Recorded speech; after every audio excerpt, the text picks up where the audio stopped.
What's up with the squad? It's your favorite auntie and uncle tendencies in the building with the Baseline Brunch ladies -1. Shout out High Life here in spirit. We got the Commish, we got Brittany. We are here. Now we gave y'all a special edition show. Came on live. This is gonna be a recorded. This is a recorded show where we're gonna look at the Players Era Tournament Championship and just this week's hoops. Recorded this week. We'll be back live soon, but in the building with the Commish and Brittany. What's up, ladies? What's going on? How y'all doing? Hello. Happy post-Thanksgiving. We in the house. We here. Yes, it's a vibe. Let's get it. Happy post-Thanksgiving, everybody. Happy holidays. Hope everybody had a great holiday. Enjoyed some good hoops.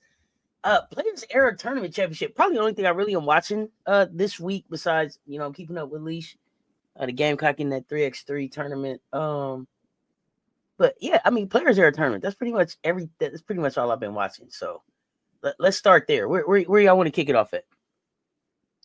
Well, how the Players Era Tournament started, Texas and UCLA.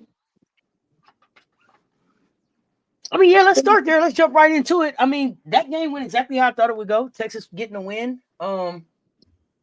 Something in my spirit just doesn't allow me to be able to cheer for Kiki Rice. I can't pick her as the winner.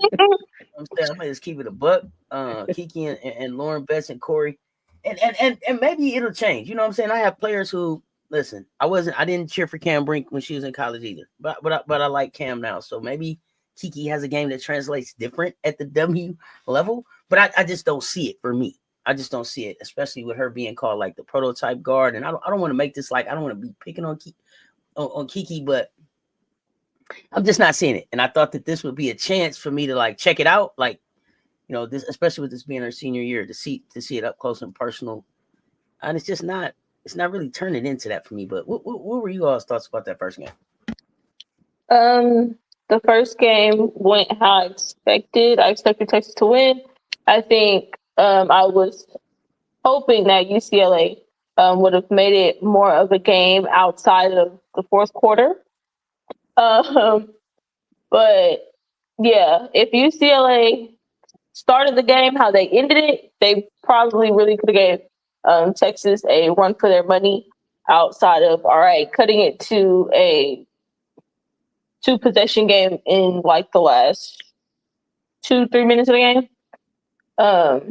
But yeah, Texas out hustled, out physical UCLA in the first half.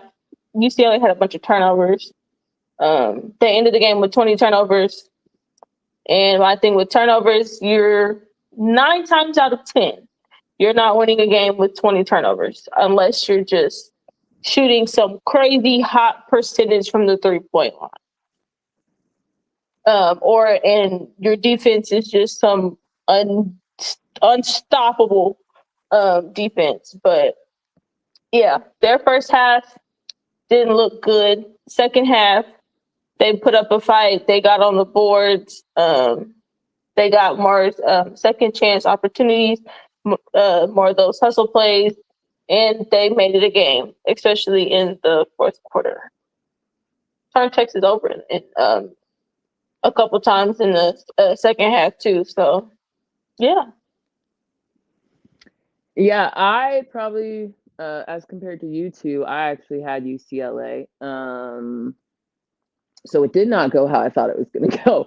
I had UCLA winning. I think part of the reason why I felt like UCLA is, which is also my critique of UCLA.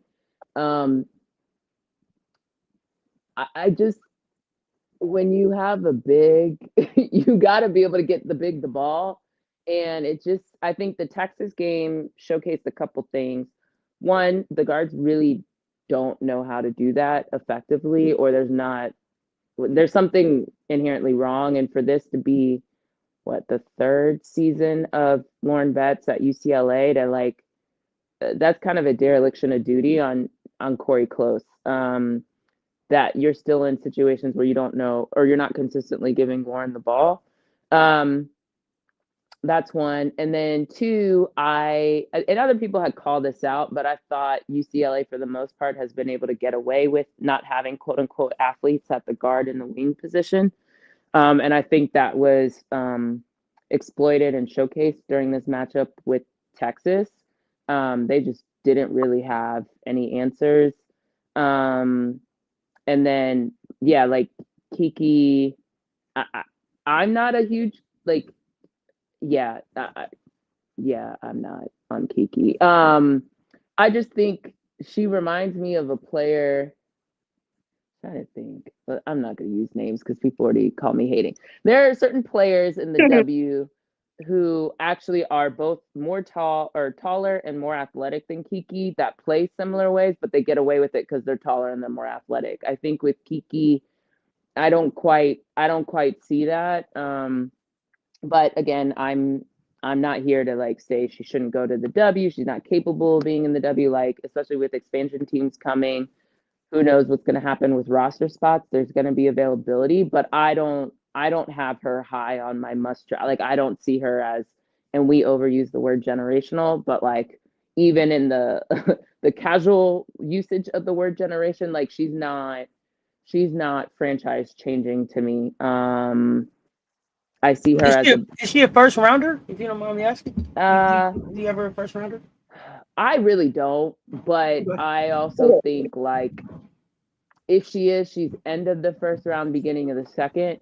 But the way I build my teams, and I want to see my teams built, it's very 4-5 position, then wing. Like Kiki's position is the last position I'm personally like in order of priority building out. Like I would even get like the Dijonay types, if you will, like high defensive, maybe not as offensive. Like I put them above what Kiki is currently giving me. And so for me, like she's the priority of the teams that are choosing within the first round, what they need. Like you can pick up for example, what's her name from Ole Miss? That got drafted by the Wings, ended up with the Mystics. Oh my God, I see her face. Anyway, like from Ole Miss. Slim? Not Slim. Well, she's slim, but not slim. Oh my gosh, I'm blanking out. She was late first round, early second round, somewhere in there. Sutton? No, from Ole Miss. Oh, from Ole Miss. You said from Ole Miss. My bad. Yeah, no, you're good. Madison? Yeah, Madison. Yes, Matt Scott. Yeah, thank you. We have collective teamwork. Like a Madison Scott is more my prototype than a Kiki. Granted, they do different, like they don't do the same thing, but I'm like, if I'm choosing someone, I'm choosing someone like that before I choose someone like a Kiki. I'm sorry, we got to stay right here for just 1 second, please, because you brought her up. So Madison Scott, why do you think she's not in the league? She has the length, she has the athleticism, she is in the league. She got picked up by the Mystics. But like late though, right? I expected Madison number 1 to get drafted. Madison slipped to the second round or third? I think she was either late first or early second. She didn't. I don't know. I expected that kid to star in this league, like not late. Hey, we'll come back around and grab you. I thought that. I don't know. I thought that she had Sanaya Rivers type impact, as far as especially on the defensive end with her length and athleticism. I think she kind of she's one of the ones that got like a bad draw. Yeah. Because Dallas didn't know what they were doing. Like the amount and they got a bunch of guards. They went and got a bunch of guards in the draft. So it was like, okay, you can't keep all these guards. Okay. So not her. It wasn't something from her. It's not something that's missing. Yeah, no. So we all see the same thing then. Okay. Yeah. I don't think so. I think it's Kurt doing whatever the hell Kurt did, and then Yoga Chris not having a clear vision of his team, and then I think she got swallowed up in the wash. And by the way, gosh, it went crazy. By the way, that's not unique to Madison Booker. I think there's a plethora of players who have been in those type of situations. Like some teams are drafting to draft, and then like, oh, we'll figure it out during training camp. Then having a clear vision of what they need. Like, again, not trying to make this a Dallas Wings conversation, but like Kurt, you needed to solve your bigs. and you did not pick up a big in the draft. Granted, you eventually traded for Lee LaRue. You eventually picked up Luisa Golsasorter, excuse my German. Like you eventually got all these people, but you didn't pick any of them up in the draft. Like you actually went way more guard heavy than I thought y'all should have via the draft. So yeah. Yeah, but Good point. yeah, for me, Go ahead. Your question about Kiki Rice, not a first round pick to me. Kind of what Commish said, a little bit of personal preference. But I just also think with a 5'11" guard and a 6'7" big, I would think that one of those two would actually, like, for a guard, Lord Betts should make you look really good, because your job, as long as you get her the ball, okay, you're gonna get easy shots just based off of, okay, the other team's gonna bring the double, so then you get ball movement, ball reversals, all that good stuff. So you should get a lot of open looks. Playing with a big like Betts, with that, a lot of open looks and a lot of assists. But I just don't see it. And then the other part is, with that, in turn, she should be helping out Betts, making Betts look better, but that's not what's happening. Correct. It's like if you want to reap the benefits of having a 6'7" big, you have to get the 6'7" big the ball to reap the benefits. Because if not, what are you doing? So this roster had a lot of changes. Will y'all just rate the construction of this roster? How do you feel about how this team is put together? On what basis? Ability to win a championship, on just like ability to compete, ability to stay on the trajectory that they feel like they're on. 1 to 10, I would say, well, with the fact that you had a Lauren, I'd probably give them a 6.5, 7. Before this game, I thought they were at an 8 or 9. So did you think they were better this year than last year as far as construction? I think in some ways I gave them some pluses. I think another year of the people like Dugalich, is that right? Kiki being a senior, getting baby bets, which we haven't seen yet. What's her name? Hawkes, another year of her. We haven't seen Tamia Gardner yet. I thought what I will say is, now having seen the team, even when Baby Bets, unless Baby Bets is like exponentially better than I think, which could be, but Baby Bets and Tamia coming back, I think there will be like a little bit more athleticism and not getting pushed around and bullied around than what we've currently seen. It does seem like they've lost a little bit of dog, quite frankly, in their team. And whether that was Lauren in some capacity, what's her name? Arasalo, who transferred to North Carolina. Janiyah Barker left. But I actually didn't find Janiyah she was fine in the system. I didn't think she thrived there. She felt like very much an afterthought. I thought they upgrade. Oh, and I haven't even talked about Neekins. Like, you've gotten more shooters. You got what's her name? Leg Walker. Yeah, Ledger Walker. Ledger Walker. I was like Leggett. Yeah. Ledger Walker. Too much turkey. Ledger Walker now being healthy. I think that also should put. I think the other challenge is continuing to try to make Kiki a point guard. Like, Kiki's not a point guard to me; she's a shooting guard.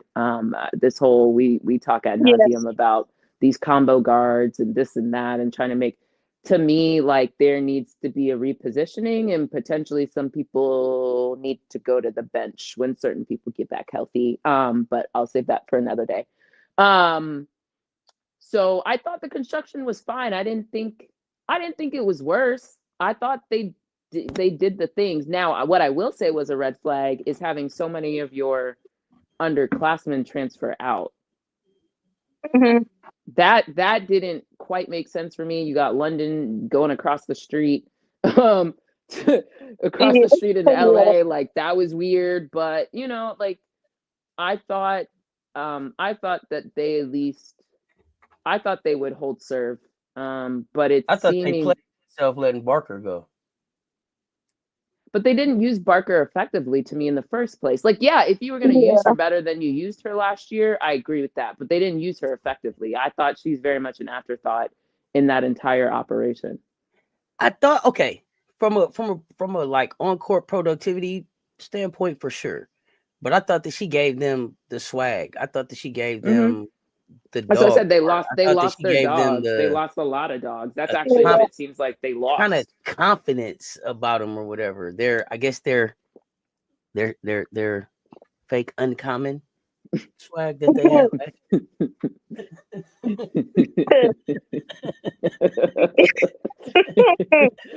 I'm just saying, man. Yeah. You know, so I think some of that.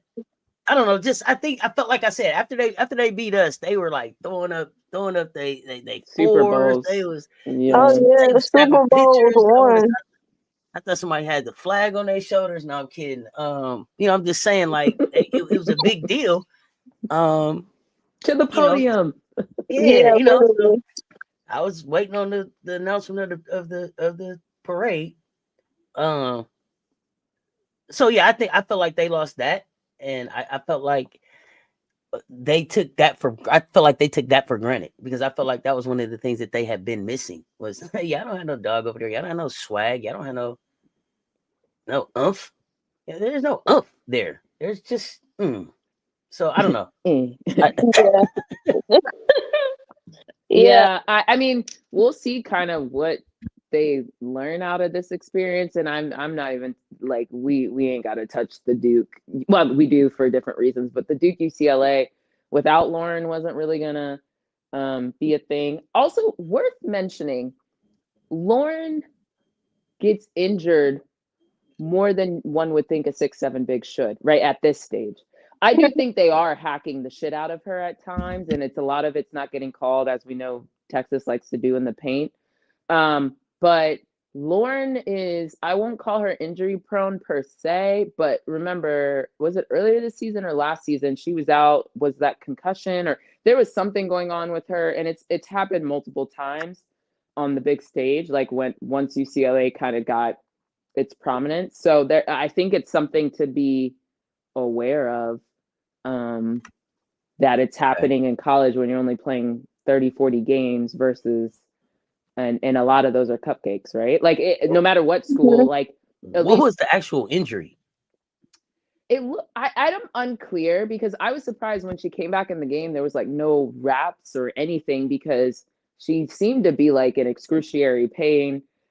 She was like pounding the hardwood.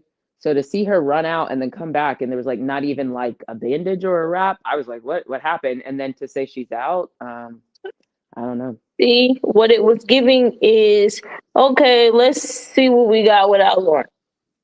Yeah, could be. That's what it's giving.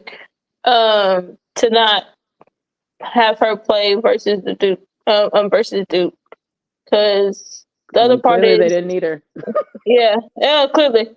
Like you don't utilize bets anyway when she's on the floor, so you might as well take the time to figure out. Okay, it's actually to their detriment to do that. Exactly.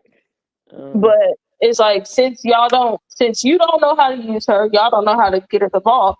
You might as well like, okay, we need to figure out what we have without her because you're going to end up in times probably saying, all right, and also seeing what they look like when she's not on the floor anyway. Just hypothetically, if she's in foul trouble or if she is hurt for any extended amount of time, God forbid. But yeah, to see what you have without her, and Duke is a perfect team to do that against. Perfect team to do it against. Before we move off of this question, before we move off of this topic, I mean, I have a question. Let me see. How do I want to frame it?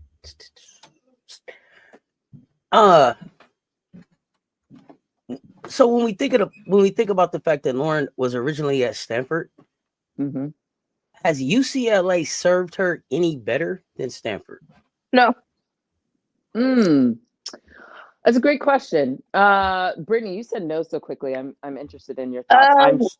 I'm thinking about it. I'm pondering, if you will. Ponder upon. Please take your time. Ponder upon. Yeah, ponder replay over here. But go The ahead, reason Brittany. why I say no is just because I think that even though when she at Stanford, she would have been playing behind other people and she would have had to fight for that starting spot, I still think Stanford would have helped her in terms of her post play more than UCLA. But she would be starting this year, though, right? Yeah, she will be starting this year. So so I'm thinking about and I just saw like just over like the whole 4 years, the whole 4. I get you, but what made me ask this question? I want to be fair to you, is that I just saw the Stanford loss to FGCU. Who? Who? Florida I'm not even being FGC. funny. Oh, Florida Gulf Florida Coast? Gulf Coast. Yeah. They lost by Wow. 4, and so I'm wondering where was the game. I'll have to look. I just saw it posted. I'll look it up. It's in the lounge. Okay. The loft, I think. It's TMZ posted it. So. Yeah. I got it. Wow. So here's my thinking was, would Lauren Betts have more success playing next to a Nunu Agar right now? Lauren Betts would have had success playing next to Kiki Irifin, who also shouldn't have left Stanford. Yeah. Okay, good point. And I'm just wondering, what would that look like for Stanford right now with the freshman class that they have in? If you had built that, that chemistry with Nunu and Lauren over that time, would have been a problem. They just lost in Vegas, by the way. They're in a Resorts World Event Center. One of those. Okay. They in one of those ballroom games. Okay. Yeah.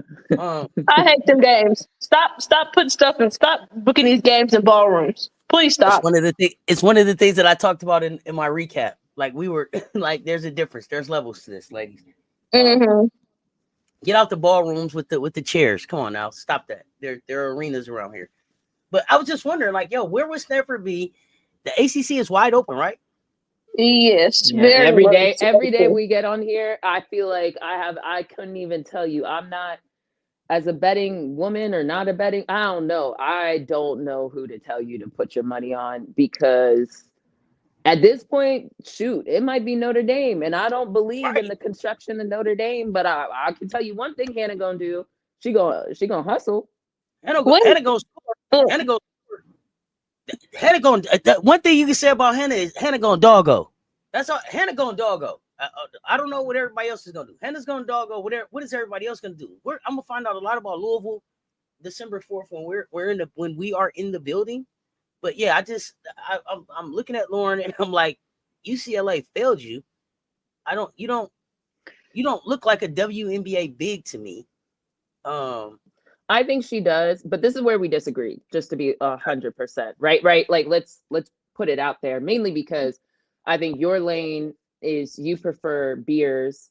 I prefer bets. My issue, though, which I can also attribute to beers a little bit too, but beers is in my way a little bit worse, right? Because it's very clear that they want to shoot their threes and be guard centric.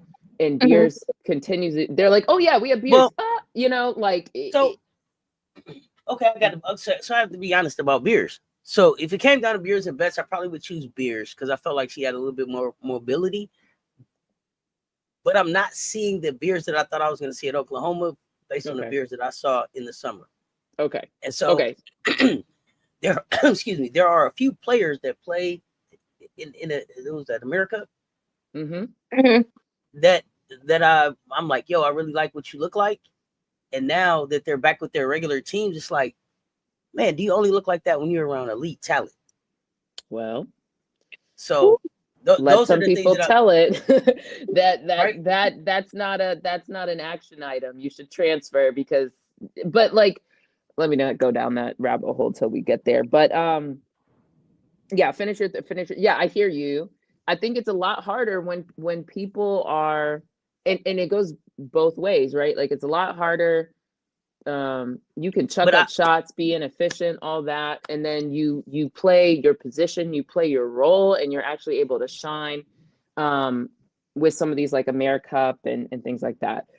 Excuse me. bless you. Thank you. Beers, I don't know. I think Beers is a challenge to try to play with Chavez, but just like you just made the point about Lauren Betts, Beers is another big that every time I look around, you got to go out the game and get something. You got to nurse something, see about something, check on something. Not necessarily that it has you out of games, but it takes her definitely out in spots. So I don't know. Not injury prone. I don't want to say soft, but I don't know what that is. Are you hurt or you injured? You know what I'm saying? I don't know. Right. And you just project forward. And I'm not even going to put Asia because I think we need to stop comparing all these rookies to their ability to stop Asia, because tell me who stops Asia. But like, let's just go with like. But at the end of the day, if you want to be a champion, that's who you got to stop right now. I agree, but I feel like it gets us down. Okay, well, can they stop Nafisa? That's, well, I wasn't even going to.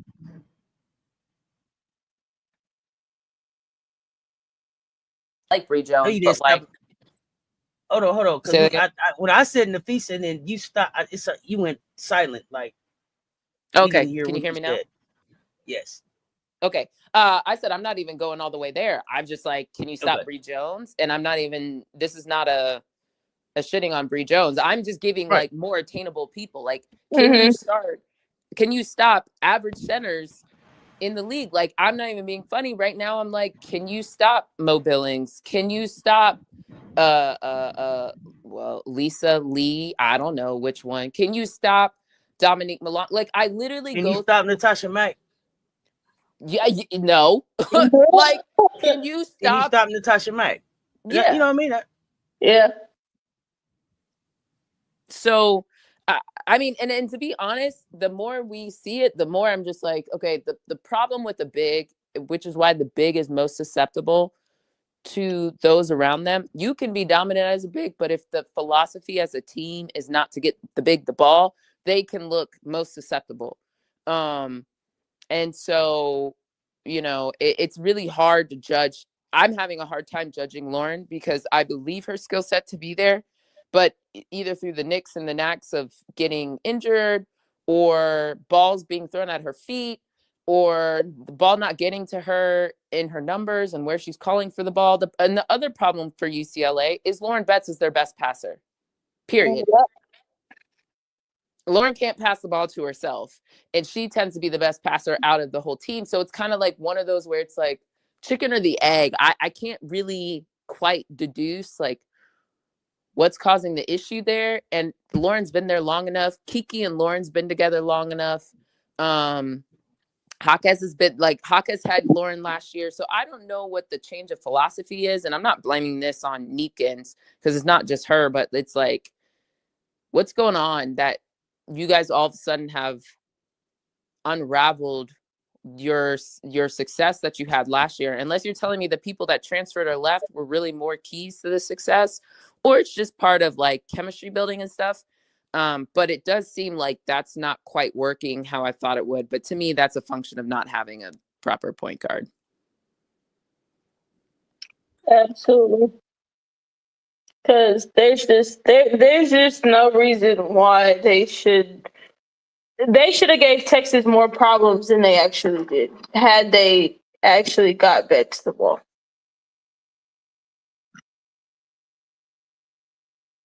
But that becomes the issue. Well, okay, because we didn't want to make this a Kiki Rice show, but then I take issue with Kiki Rice.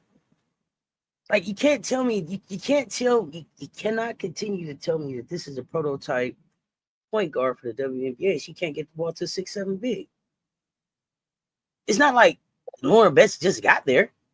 They've been playing together at least 2 years, right? Is this their third year together? I believe it's their third.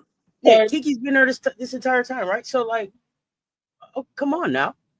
Oh I no, don't wait. have a go-to play.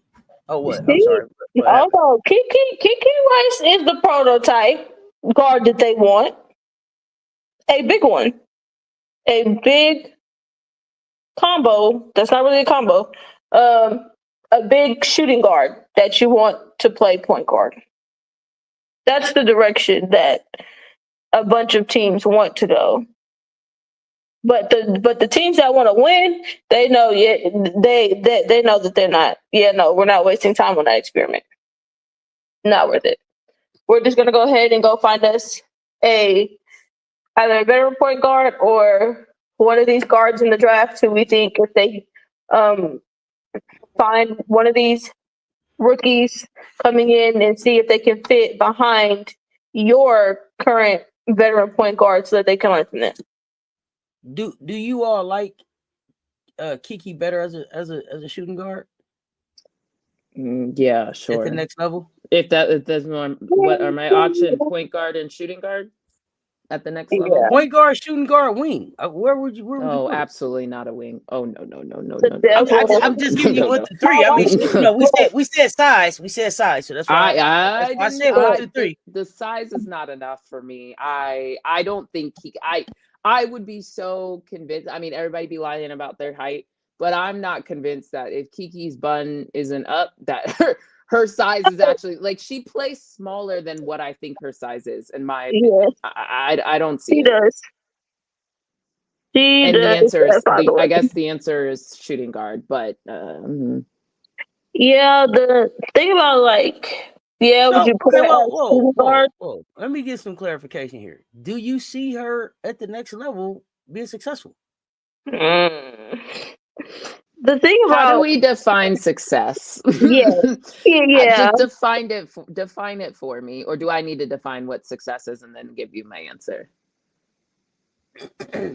So, to me, success means that you're sticking in the league.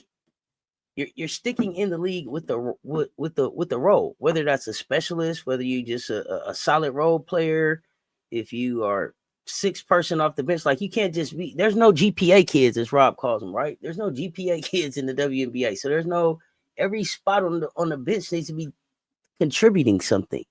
So sticking and contributing to me would be successful. Everybody's not going to be a superstar in this league. Everybody's not going to lead a team to a championship. The fact that they call her a prototype guard, I think success would have to look like she would lead somebody to a championship if you believe that she's a prototype guard. I don't believe that, so that wouldn't be where I would put her success, if that makes sense. Yeah, I that is if leading and not calling her Jackie Young, but putting her on the same tier of like a Jackie. Well, here's the problem: the Aces keep winning. So who won before that? The Liberty. Yeah, no. Because they really had Sabrina. Is she Sabrina Ionescu? No. Is she Sabrina? No. No, not half as good of a shooter as Sabrina is. Okay. Who's another shooting guard? Is there a comp? Do you see a comp for her? I think her comp is Flage. I'm in the W. No. I'm making it clear that I see them similar to one another. If anything, maybe Flage has a little bit more dog in her. But I see them similar to one another. Let me think of someone in the W who. So, I think we discussed and confirmed that you didn't have Flage as a top 5 pick. No, I've been saying that for a while though. Okay. But do you have Flage sticking in the W? I have Flage sticking in the W the same way I have Kiki sticking in the W. Is that just like hanging around, or is that like making an impact? I'm concerned. Well, I think here's the problem. We're going through like a change. We're going through a precipice change in the W. So it's kind of hard. Like old W, maybe the answer more was a no. New W with just like more roster spots, these new teams coming on. Yes, I still got to see their philosophy because to be honest, the Golden State Warriors, or not Warriors, the Valkyries philosophy through. I didn't think that was going to be their philosophy. So that kind of like threw everything for loop. Connecticut Sun, I could kind of see it, but they like really doubled down on international with mezzanine. So if you keep, and then you have the Merc,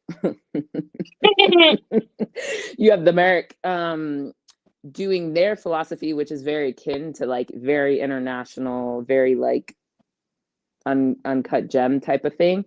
If that's the approach, then it lessens kind of the spots available for the traditional people coming out of college. But said that to say, you also have Portland coming on, you have Toronto Temple coming on. I don't know what their philosophy is going to be. So saying all that to say, like, there's more available spots. So I think one of them will go there. But if for some reason either one of those teams decides to replay the playbook of the Valkyries, then no, I don't really necessarily see spots. The spots get swallowed up, you know? I think similar to what you're saying, I think they can stick if they can go to a team that's like, yeah, we want to develop our young players. Well, is that the direction that the Dub is shifting? We shall see. But if they can end up on a team that wants to develop them, then yeah, I think they'll stick. But on a team that's not really, we're not looking for development. We're looking for kids that are ready to go and can contribute based off of what we saw from them being in college for 4 years. Madison Scott. Then that's what I'm saying. There's not a lot of teams. Is going to matter. There's only 2 teams right now that are clearly demonstrating development to me, as currently constructed. Right? Wow. No, seriously, Mystics in the Sun. Okay. I don't really have many other teams who have very clearly demonstrated a commitment to development of younger people. Like who?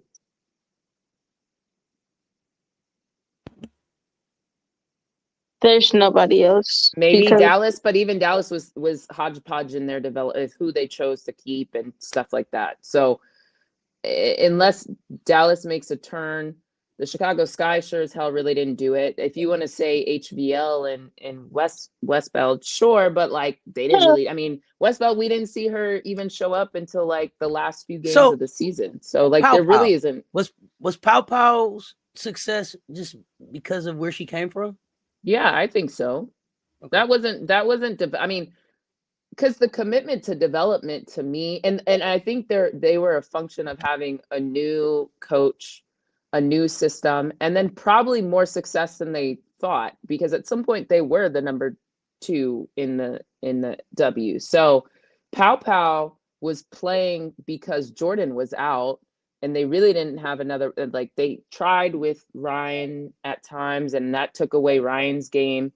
So Pow Pow got inserted, and I'd even argue if they were really committed to development, they would have played Pow Pow more so that she could work out some of the whatever was causing Carl to yank her from games at times. And some of it was Pow Pow got in foul trouble. She needs to work on her agility, her foot speed, stuff like that. But for the most part, what they needed her to do, like she was playing for those moments, and she had a lot of success, and actually quite great, frankly.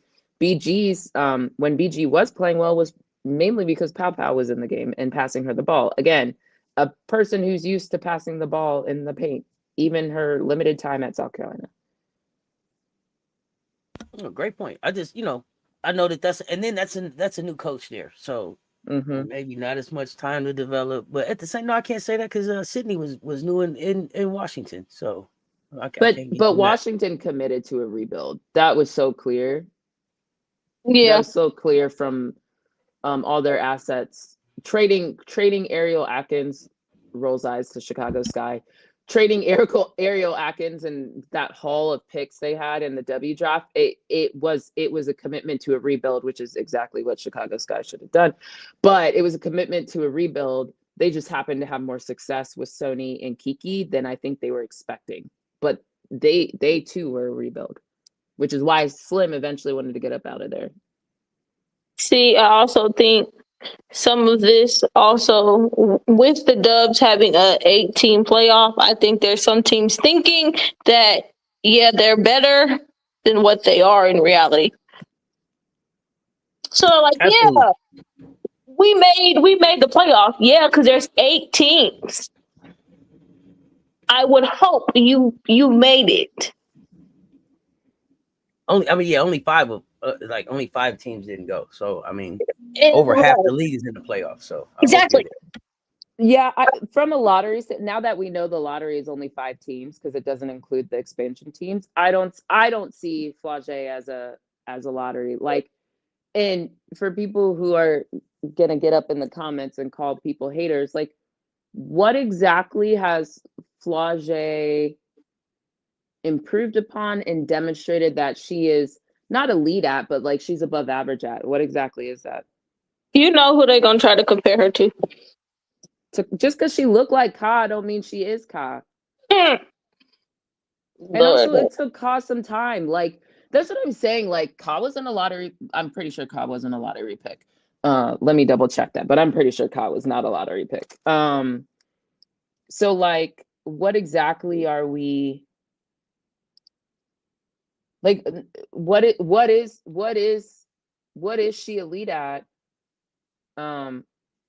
That to me would demonstrate, like, since her freshman year at LSU, like, I don't have anything that I'm particularly like, this is above average to me.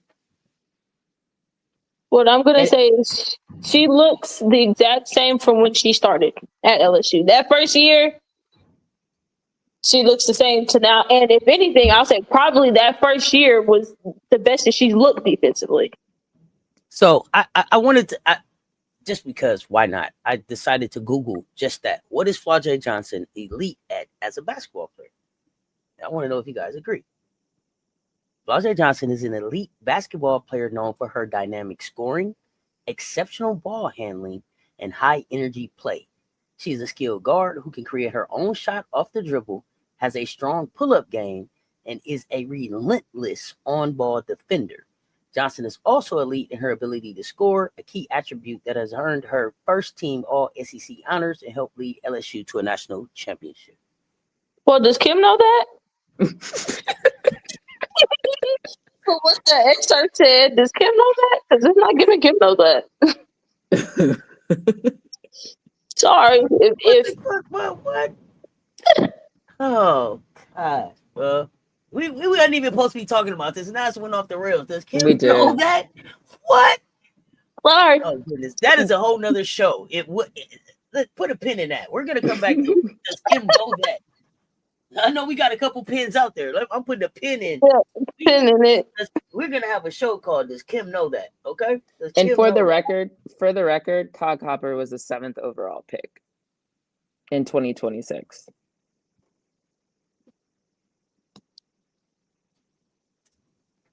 I don't know. Like, I don't see it. Doesn't mean, I think she's a hard worker. So like, if she gets in the W or her time in the W, I think she'll, well. Do you agree that she's a great on-ball defender? At one point, I felt like she was. I feel like that's regressed. That could have her. Yeah, I think freshman year it looked like that. That's how she got playing time at the beginning of her time at LSU. Like, yeah. she was an on-ball defender. I do feel like as she's taken more of, quote unquote, the load of scoring, that has fallen more so by the wayside. So I don't know if I think it's fine. I think she's like probably above average defender at that spot, but I'm not going to go so far. Is that enough to have you stick in the league? Can she be a 3-and-D type player? The 3, I don't agree on the 3. The D, yeah, but right now I don't. And when I say 3, I mean develop, right? Because I've seen her. Yeah, that's true. That's true. Develop. I give room for development. Do you think that being at LSU has made her defense regress? I think the role in which she is asked to play is what has regressed her defense.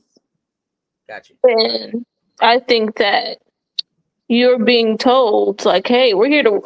Look, y'all are here to win games, not develop. So that's what they do over there. They're there to win games, not develop. and well, it shows. Just gotta hope that she gets to the right team that's gonna say, yeah, get rid of some of those bad habits that were built at LSU, but also like, hey, yeah, this is the areas of your game that we want you to improve in. Mhm. And not only for our success, but also your success, because your success is also our success. I see what you did there. I like that. I see what you did there. Okay, See? I like it. Yeah, I like it. I like it. But okay, we're gonna put a pin in that. Let's circle back to the players' era tournament. I don't know how the hell I got us way over there. My bad. My bad. So did we have anything more about that first game? Anything more that we wanted to say about that first game? I have nothing else on that first game. Okay, so the second game was who the hell did we beat? Duke. Yeah, Duke. Look, y'all, look. For a second, Duke had me thinking for a second, like, hold on, wait, did y'all discover some offense? Of course, but I told you that was gonna happen. I said they have a week to look at the tape, and Kara got whatever her name is. Lawson got some deep-rooted something with South Carolina. I don't know if it's the state of South Carolina did something to her when she was young. She went to Myrtle Beach and got bit by a crab or something, or Dawn did something. I don't know, but the stuff be weird. And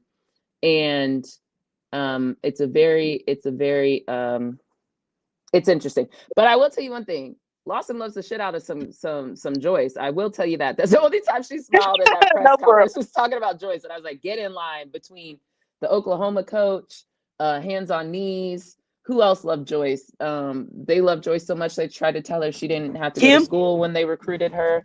Yeah, there's a lot of people that like Joyce. So like, get in line, Kara. But yeah, I mean, I told you they would. Even Lobo loves some Joyce. Yeah, that's facts. Yeah, I figured they would, and at some point, like, I don't remember if I said it in our last baseline brunch. There's some weirdness going on with Duke, and it's not just as much as like we have qualms with the coach and her schemes and whatever. Some of their issues are just deeper than the juju's bad. Mm-hmm. Something. I don't know if it's gonna come out later or if it's just gonna be a result of a mass exodus of whoever's there transferring out. But some in the water. You know what I mean? Yeah, I feel a mass exodus on the way. I feel it. So, do you think it'll be a mass exodus, or do you see her leaving? I don't. Well, I don't know. I guess it depends how things go before she leaves. Do you think she's headed to the W? Who? Here. W what? Here. WNBA. NBA? Mm-hmm. Who hired her? So here's my thinking is I just don't know how much longer she's going to be able to be at Duke. I don't know that she's going to get a signature player, but I think she's on the trajectory to try to get to the dub. She's doing this right here. She's going to coach Team USA, and I think somebody's going to give her a shot in the WNBA. And I'm going to say whoever that is a hire that will get you fired. So let me ask you this. Are any of I don't know where her hometown is. Does anybody know her hometown? Isn't she from, didn't she just, when she was in Florida, South Florida, didn't she go to some like school and they gave her the keys to the school? Now, I don't know if that means it's her hometown, but I got the sense with UCF. Let me look it up. Okay, and I was just asking to see like maybe are any of the teams that are coming online, are any of those hometown teams for her by 2030? Oh, I don't know why. So clearly she went to Tennessee. She was born in Alexandria, Virginia, and went to high school in Fairfax County, Virginia. So Virginia kid. Okay. Yeah. Mm-hmm. But yeah, no, with the way that she's looking, because the other thing is when you go off to go be if you go off to be a head coach in the dub. That also requires you need to, like, what is your spill to get people wanting to sign here in free agency? First thing, Kara is a woman. She's a woman of color, and she not coming from the NBA. She ain't getting the job, which we can have that's a put a pin in it. Yeah. If she goes to be an assistant, sure. I don't think that you leave. I don't think that you. Oh no. I don't think that she leaves to go be a. Oh gosh, no. You better not. You better not. I mean, okay. I mean, maybe I don't know. I know. You definitely couldn't tell Gino to come be an assistant. You couldn't tell Don to come be an assistant. Well, Kara's not on the level of neither one of them. They have when rings. I say there's no way, you know what I'm saying? There's some coaches too that maybe don't have rings. Well, Kim has a ring too. She ain't coming to be no assistant. He's just not coming to be an assistant. But okay, maybe. That's the only way. That's the only path that I see for her because. Okay, I know he's supposed to be going back to the player. I know he's supposed to be going back to the player era championship. But, because we're at the WNBA, I can't let this go. I cannot not ask this question. Latricia Trammell.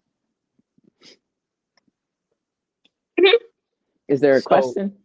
Yeah, I'm waiting for the question. Because my question is, how do you feel about her new hire, her new job? I like it. It's like weird, it, but I like it. What I say for Tyler is be careful because that will be your replacement. They hired your replacement. Okay. Well, there's two replacements that he like. This is actually, if I'm being honest, is more than two. They have 3 potential replacements on his staff, and I think it's messed up. Okay, so the next part of my question was going to be: do you think that she's going there to be a replacement, or has she found a really cool niche where she's going to just kind of go around and mentor young coaches for a season? Or do you think she's really fishing for like? I don't think she like Doc Rivers or nothing. You know what I'm saying? I don't think she. No, I think she has the experience of coaching with two bigs, of coaching two bigs. Remember, LT was tied to that Chicago Sky job before they hired Tyler. Okay. No, I didn't remember that. Okay, so maybe it's just coming full circle. But I was just wondering. I just thought it was cool that she had, she came into the Sparks organization. I wanted her to be there another year because I thought that helped. I thought that she helped open up what Rakia brings. But then I saw her pop up at Chicago, and I was like, well, okay, this could definitely help Camilla. I don't know if this is enough to get Angel to want to be here still, but but I wanted to know what you all thought about her joining the Sky. I mean, I know people are funny about Tiara McCowan, but the time that LT had with Tiara, it was really good. Like before the crash out at the end of last season, where we got the infamous meme or whatever, with her waving. But she had Kalani, she had Tiara, and she had Natasha Howard at the same time, and they were pretty effective. So I think she has some sense of how to kind of maneuver with spacing and bigs, which I think will be helpful, and she can help develop. I just see that as the replacement for Courtney Parrish, so that's kind of, I think, her specialty and her role there. I would love to think that, like, look at it as just, okay, this is the replacement for Courtney Parrish, but I also just, I don't know. For me, in the way that the Chicago Sky move, it wouldn't surprise me. Because, learn from, you teach him, coach him up. But the minute that they feel like, we're done with Tyler, they're going to go say, all right, so we're just going to go ahead and move our assistant coach up to our head coach. That's which assistant though is going to be interesting. Absolutely. Correct. And then the other part about it is because it wouldn't be a total reset compared to having to go through the entire process all over again if you fire them. Mm-hmm. You have someone that will have built a relationship with your players, and And if she builds a good one with Angel and Camilla, then I could very well see them saying, all right, if depending on how next season turns out for them, if they don't like how it's looking with Tyler, I could see them saying like, yeah, all right, we gave you 2 years. And if they're still at the bottom, they're just probably going to be like, all right, we're just going to cut our losses and move on to our assistant coach that's already here. And so it doesn't have to be a complete total system reset. And they could call it promoting from within. Exactly. So like say, see, we did something good. See, look at this. Yeah. We develop our coaches in-house. Absolutely. Okay. Back to South Carolina Duke. I'm sorry. We got way on the tangent. But brunch vibes. What can I say? South Carolina Duke. Let's jump into some of what we liked, what we really liked about that game. I really liked Medina.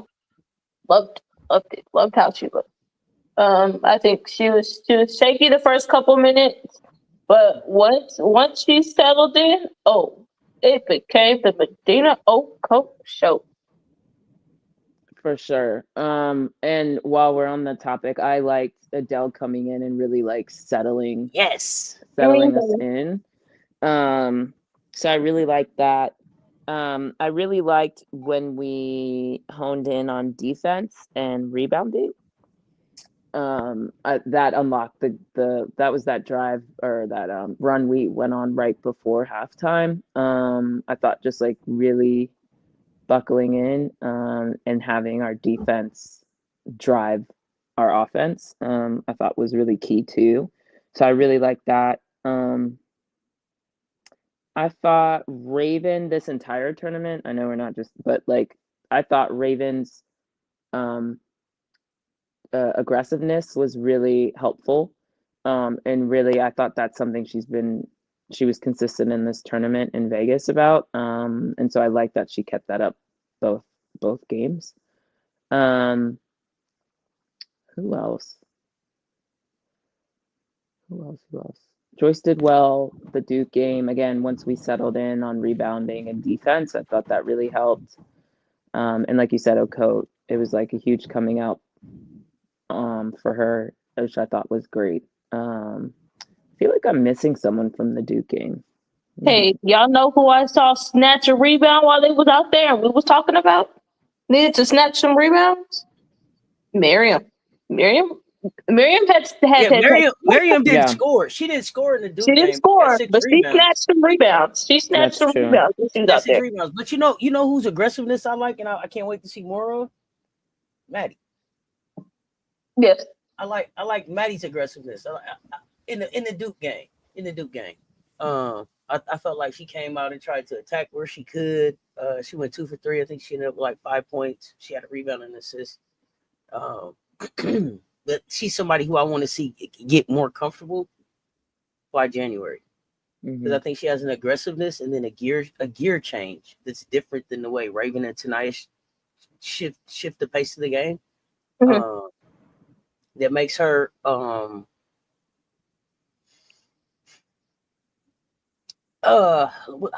can I say it? I think the offense is kind of at her mercy when she's got the ball coming downhill. A little bit more than Raven, because she's more shifty. She's more shifty, but she also, I don't care what's going on, some kind of way, Maddie gets to that damn right hand layup. It'd be like, Maddie, no. She okay, well, Maddie, Maddie gets into the land of the giants and get that thing off. So I want to see more of that. Absolutely. And I like the defense that she played. We'll talk about that more, especially in the second game. But yeah, I mean, I think our bigs were big in the Duke game. I think that's just kind of what it is. I thought I thought kind of it once we got going, it was good. And then locking in on that defense and that rebounding really was the separator for us. And I want to say people said Tessa had a bad game. I don't think Tessa had a bad game. I think Tessa did what we needed her to do. Is what I felt like took place in that game. I know she only had 5 points, but I think that she played the defense we needed her to play, and she showed up in the spots that we needed her to show up in. To keep I thought I wouldn't say bad game. That's not the word I would use, but I did think there was an opportunity for her to hunt her shot a little bit more, which once we get into the other game, we can talk about kind of that turning the page there. But I wouldn't call it a bad game per se. It was just like, definitely not a bad game. So what would have been more helpful? Yeah. Yeah, and I think the other part about it, for when people look at Tessa's scoring and be like, well, she didn't have a good game because she didn't score 10 plus points, whatever. It's kind of like, well, asking her to get 10 plus points when you have Joyce shot 18 shots, Medina had 18 shots, Latson had 13 shots, Raven had 8. So it's like the other part is the ball was moving, everyone was getting shots, but really like your bigs took a lot of shots. So if you're asking for Tessa to get more shots, some of it is going to have to be Tessa being more aggressive, and then some of it is also you finding out, okay, who's not getting shots? Who are we taking shots away from? And it's kind of like with this type of game, with the way that the bigs were going, you kind of like just like, yeah, this is a game where you're dominating in the post. So trying to kind of like any shots that Tessa was going to get was going to kind of be a little tough because she would either have to create them herself, which Tessa's like shot creation for Tessa is another area of her game that I hope by like next year we'll see a little bit more of. But it's just she was just flowing. She was just going with the flow of the offense, and the way that the offense was flowing, it was like, all right, this is just how it's going. So why would I break kind of that flow state that we have going on just to put up probably a bad shot? It's not needed. Yeah, that's why I was like, I wouldn't call it a bad game. I do think there were times she could have hunted her shot a little bit more, but I wouldn't say there was not like, I didn't need her to shoot another like 6 shots. It was probably like 2 or 3. Yeah. Okay. Yeah, we want Tessa to turn into just, hey, go get it, because she can. That's the thing that there's no shot that Tessa feels pressure on. It's just like shoot the ball, Tessa, shoot the ball. So we'll work on that part. But I didn't think she played a bad game. I know you said we were going to go in order, but I would rather talk the 3-4 game before the 1-2 game. Okay, absolutely, because that was an obliteration. Go ahead, Brittany. I think you got it for both of us. I'll fill in whatever gaps you don't. Like, what? All right, this is the defensive maestros, right? Remember? Yeah, gave up 30 points in the first quarter. And let's put the context out there. With that there's no bets. No bets at all. No betses at all. There's no Yana, there's no Lauren, there's no betses out there. Literally. And gave up 30 points, no bets. Like, this is crazy. Talk about coming out flat. And flat they did. And the worst part about this is that outside of like that first frame, that game would have been close. Like, excluding the first quarter, adding up all the points that both of these teams scored, Duke would have had 52 points, UCLA would have had 59. That's how close that game would have been had they not completely blown the first quarter. And it's like, no, you go. I gotta give another perspective here. This is what I need people to understand. We 8 games in. Yep. Duke has only beat Holy Cross, Norfolk State, and Liberty. I mean, what are we talking about, bro? Like, what are we talking about?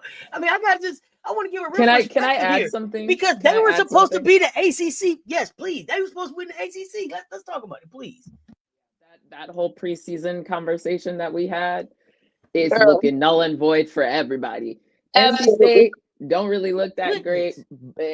Duke don't look that great. So if your bingo card included either Duke or NC State as the ACC leader, it looks a little crazy today. But the funny thing about conference, let's go Louisville. Go Cards. Right, like it's a clean slate, and right now the Fighting Irish, and then we had Stanford who just lost at Florida Gulf. Like, I do not know what to tell you about the ACC at this point. Shoot, Cal might be able to win it. Like Syracuse, I don't know who else is in the ACC because it's confusing. But Miami might win it. Yeah. All jokes aside, Wake Forest 9-0, and I ain't seen Wake Forest play one game. Wake Forest is 9-0. I need to go watch Wake Forest play. They ain't dropped a game. Let me see who been on their schedule. My goodness. Wake Forest 9-0. But Louisville is the only team that's won a conference game. Louisville is 1-0. They beat Clemson. To Clemson, yeah. Okay, now let me see. Oh, 9-0. I don't know. 9-0. They beat Radford. They beat the Blue Hose. They beat Hampton. They beat Mercer. See, this is why schedule. This is why West Carolina, matters. Morgan State, UCF, Illinois State. Next up, William and Mary. I don't know, but they 9-0. They might have a chance at this point. This is why scheduling matters. But yeah, I think. What was the question about? I don't even remember. What was the question? North Carolina may win it. That too. Yeah. They had a good showing in the Bahamas or wherever they playing. But back to the point. Oh, the thing I wanted to add. So after they lost this to USF, someone actually said this. They were like, Duke might go 0-5. Like, they might be on they might end up on a 5-game losing streak a week from now. Yeah, that was you. It was Brittany. Thank you. Sorry, Brittany. I forgot because there's so many. They have 4 right now. And they play Tennessee next. Is that who they play next? Let me see who they play next. Oh no, they play LSU. So I'm gonna be 5 in a row. Yeah. LSU beating Duke. Well, they're beating Duke, and even on just the basis of like, where's your heart? Like, and that was what I was gonna say. Like, okay, you lost to South Florida. You lost to us. You lost to UCLA. You lost to West Virginia. Like, when do you be like, enough is enough? Like, you came back out. And you know what's funny? I actually thought they were gonna not lose because once we got the word that Betts was gonna be out, I said, oh, okay, Duke might win. And then they're down by like 30, and I was like, never mind. And here's the worst part about it. Right. In these back-to-back losses, because there's 3 losses in a row. Sadly, they played Liberty in between their loss. They didn't look good for Liberty. They didn't look good against Liberty, by the way. Liberty Bibberty. They did not look good against Liberty. So I'm gonna lose to Vate. Yes, I'm gonna hold my 5-game losing streak. I'm not for sure that they beat Virginia Tech. But yeah, I was about to say. So you still may see them 5 L's. Yeah, and the worst part about it is your defense has gotten worse. You've given up 80+ points in all 3 of these losses. In all 3. Compared to how you started the season, you lost to Baylor, but you only gave up 58 points. Well, Baylor hadn't started Talia or bust yet. That came after that game. Yeah, and like your West Virginia lost 57. Like those are enough points for you to win a game. But your defense has looked completely disinterested. They're not interested in playing defense. Because giving up. Go ahead, sorry. Giving up 80+ points in 3 straight showings, absolutely, like it can't happen. The effort isn't there. So that's the worst part for them. The effort's not there defensively. So what do you have? what do you have to hang your head on about these 3 straight losses?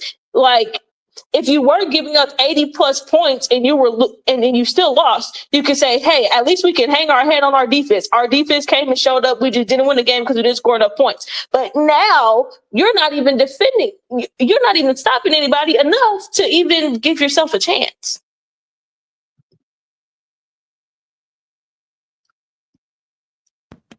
As I said, at some point, their issues are bigger than coaching. You know what? At this point, I'm gonna be honest. They need to get in a circle, hold hands, and say, if you want to be somebody, if you want to go somewhere, you better wake up and pay attention. Okay? So I need them to get in a circle and do. If you want to be somebody, if you want to go somewhere, you got to wake up and pay attention right now, dude. Right now. They got to do it right now. For real, 5-game losing streak is what we're talking about. Potentially. Because I got LSU beating them and potentially by Tech. I don't know about South Dakota State. I don't know about Belmont. Syracuse, maybe. But then there's a TBD coming up with Notre Dame not too soon after that. And then Cal and Stanford. Hey, y'all got to figure this out. Yeah. Conference is coming, and y'all look shaky. And y'all got to play North Carolina 2 times. They don't just look shaky. They look dead. That's what they look. They look dead. Like there's no type of cohesion, no talking defensively. Like there's too many pointing fingers after someone's giving up a bucket, pointing a finger like, yeah, it was you. That's true. Yeah, no, you can't do that. When your coach will give you an earful for the entire timeout or reset or whatever the heck that was taking place. Ashlyn Jackson. Hey. I mean, Kara was barking at her. I don't even remember what the play was. What the play was before Ashlyn messed up. I mean, she barked at her. Oh, I can tell you. Would you like me to break it down? Please. Please. So it was Joyce had shot a shot, missed it. I think it was from the elbow. And Ashlyn got the rebound and tried to push it ahead, but pushed it to Jaden, who was not looking for the ball at all. Tipped it and it went out of bounds and happened to fall right into Kara Lawson's face, lap, whatever. And then Kara started barking at Ashlyn, as you mentioned. Ashlyn was kind of rolling her eyes / trying not to make eye contact with her as she kind of kept walking. And she tried to walk away from her. She did. She tried to walk away from her she 3 really times. Did. She hit Kara, the left, right on her. Oh, yeah, she tried to walk. Kara was following her. She tried to go the other way. Kara was still barking at her and just staring at her, mouth agape. And then Ashlyn realized she needed to inbound the ball, which was right at the hash, right next to Kara. So she had to walk back past Kara. Yeah, it was a lot. See, so now I have a question. Has Kara lost her locker room? How many times do I have to say these issues are bigger than just coaching schemes? Not even necessarily just coaching schemes. It's they're not here. They're not listening to you at all. They're not. Okay, they're not listening to her, but then who are they listening to? Who is not even each other? That's what I'm saying. Donovan's team? Is it Ashlyn Jackson's team? Whose team? No, they don't. They just look like a team that's just we don't know what we're doing. We don't like each other. I won't say they don't like each other, but they're not. I don't feel like listening to you because you just blew that assignment. So don't tell me nothing. There's not a lot of trust. They definitely need to come to Jesus. They definitely need to come to Jesus conversation. They need the exorcism. Exorcism. Not an exorcism. Yeah, they need to exercise these non-defensive playing demons. Oh my gosh. Exercise the demons. Yes. Because they got, I don't know what monkey then jumped on their back. That monkey just not coming off. Yeah, it's not great. And to your point, Auntie, at what point do you just be like, enough's enough? I'm tired of losing. We need to figure this out. So we'll see, but I don't know. I mean, they found a little something here or there at the end of our game. I refuse to watch the UCLA game. But you would have thought that they would have built on that. Then they came out and gave us 30. What he gave? I don't know if they have anything like from a momentum stand. Didn't they try to like close the game? Now, I don't know if it went from 30 to 20 and people were like, "Oh, Duke's coming back." But yeah, I don't know what answers they have, to be honest. And like it just definitely gave, like, they came in, it kind of gave like, all right, we're gonna play South Carolina, like we're gonna come out strong, we're gonna see if we can like make some headwind, like let's see where we can get. And when this game got out of control and when it was over with, whatever, it just gave that they were like, all right, yeah, we're done for the weekend. That's definitely what it gave. We're done for the weekend.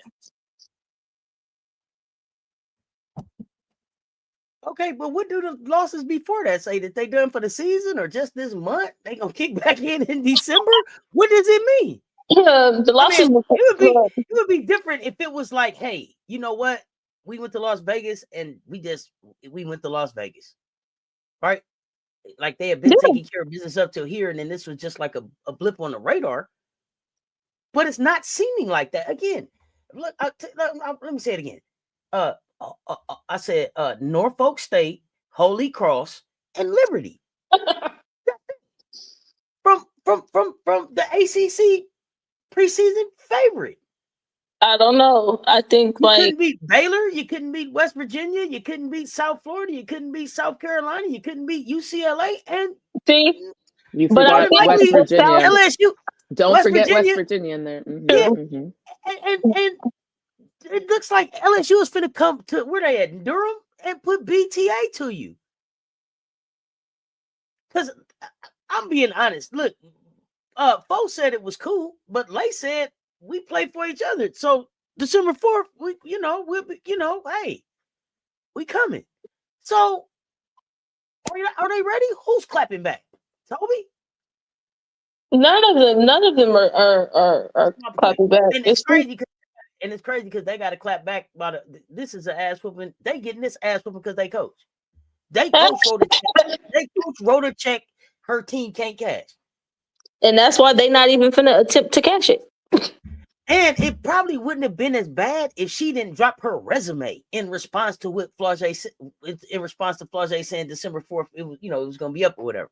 But then you drop your resume and then this is what you just showed up and did? Man, please. Look, they finna say it wasn't me. I ain't say it. You can curb stomp us all you want, but it ain't got nothing to do with me. I ain't fighting for her. I know I said that how they show up against us will tell me a lot about their season. How they show up against LSU will tell me a lot about their season. Yeah. Okay. Yeah. I don't have no faith on right then. I hope they got some praying grandmothers. All right. And aunties and uncles and cousins. Mm-hmm. Bring all the churches together and pray for them, because if they're not careful, you giving up 80 now, 80 plus now. You might mess around and give up 100 to them suckers. LSU might walk in there and put 130 on them, man. They gave up 30 in the first quarter. No bet. And I mean quarter, too, not quarter. Not quarter. I mean what I said. Quarter in the first quarter. You hear me? 30 to UCLA.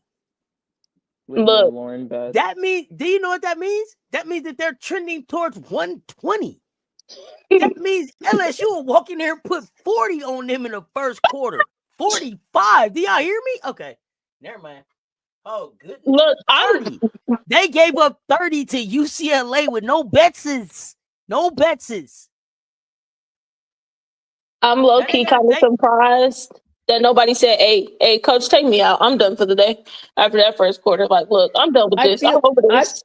I feel like it's too early. I mean, yeah, how they're playing is that way, but like it's too early in the season for this. And then I didn't listen to the post game after UCLA with Kara and her team, but I did listen to the post game after we played them.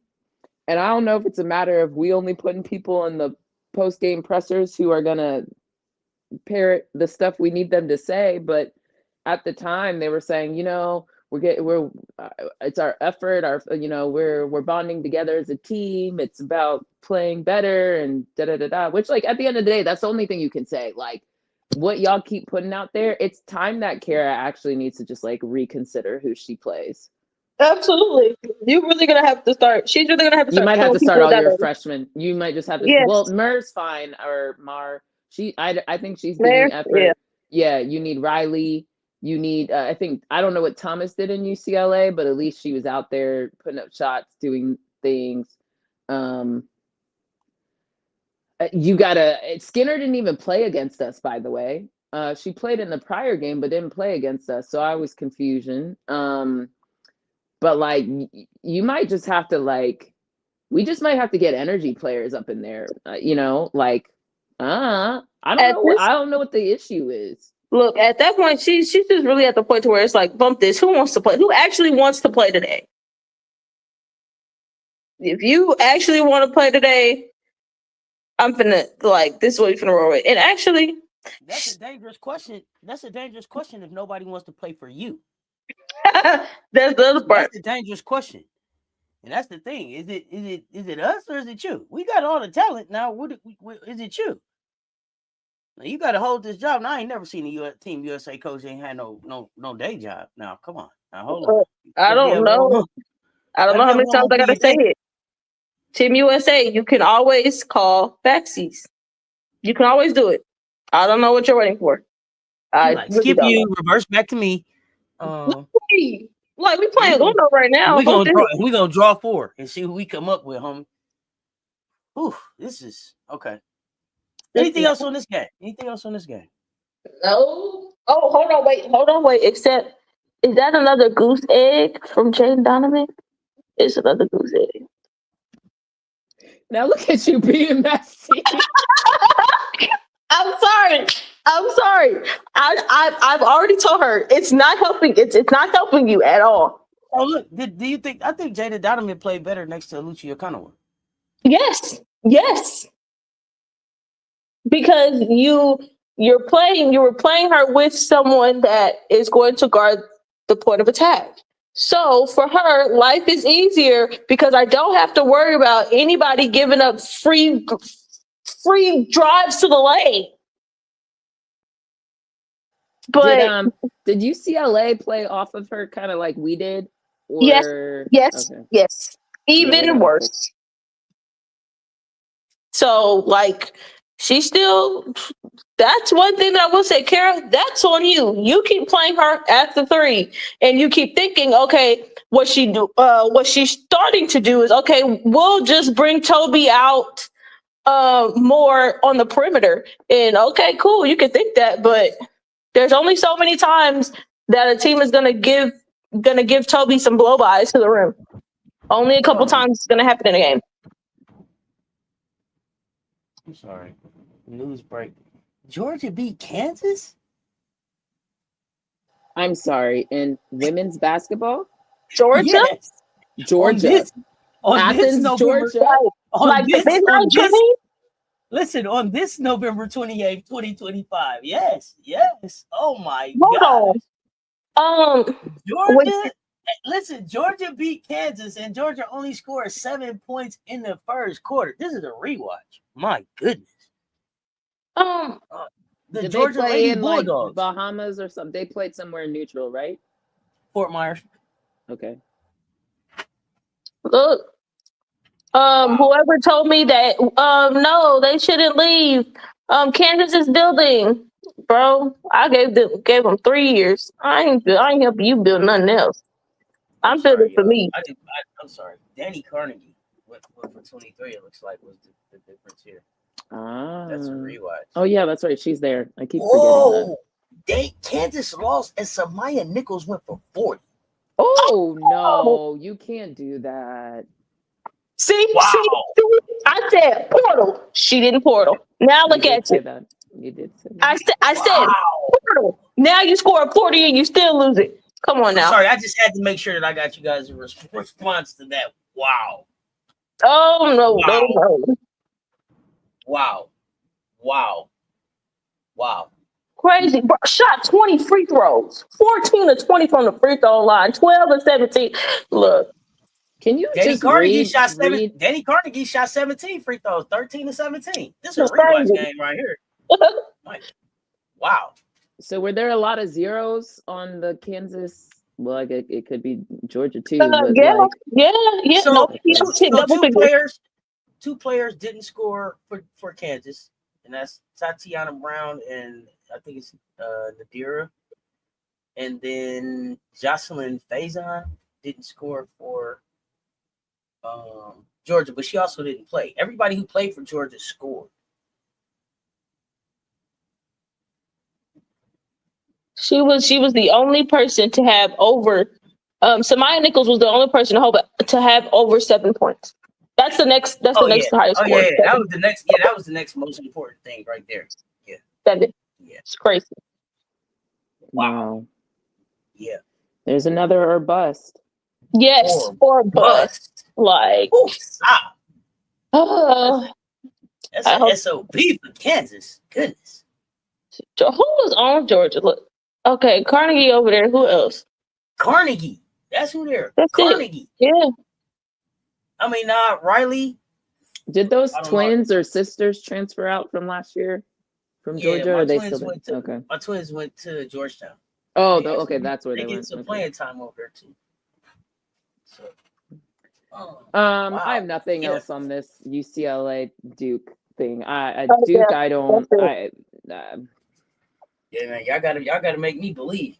Y'all gotta make me believe. From here on out, I'm giving them literally this next game, but I already know how this game is looking. So I think once the game happens, I'm probably out on Duke. I will choose Miami to win the ACC before I choose Duke. Yeah, ain't no way LSU lose to this Duke.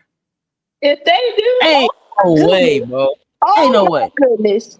Hell no, they're not losing to this Duke. I ain't even worried about it. Ain't no way. SEC gonna rep on that one. SEC gonna stand on business on that one. In Durham, they gonna stand on business. Look, they finna mess around and lose, get beat down in Durham. This right here, this right here gonna break Duke's spirit. The way LSU finna come in there. This is it for Duke. We can wrap their season up. Wrap it up. You can wrap it up. If LSU do what I think they can do, man, wrap this up. And for Duke, after that game, they shouldn't they lose their locker room privileges. Our locker room is now the visitor locker room.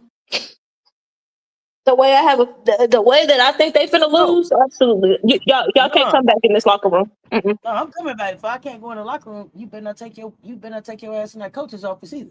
Oh no, she didn't go to the coaching office too.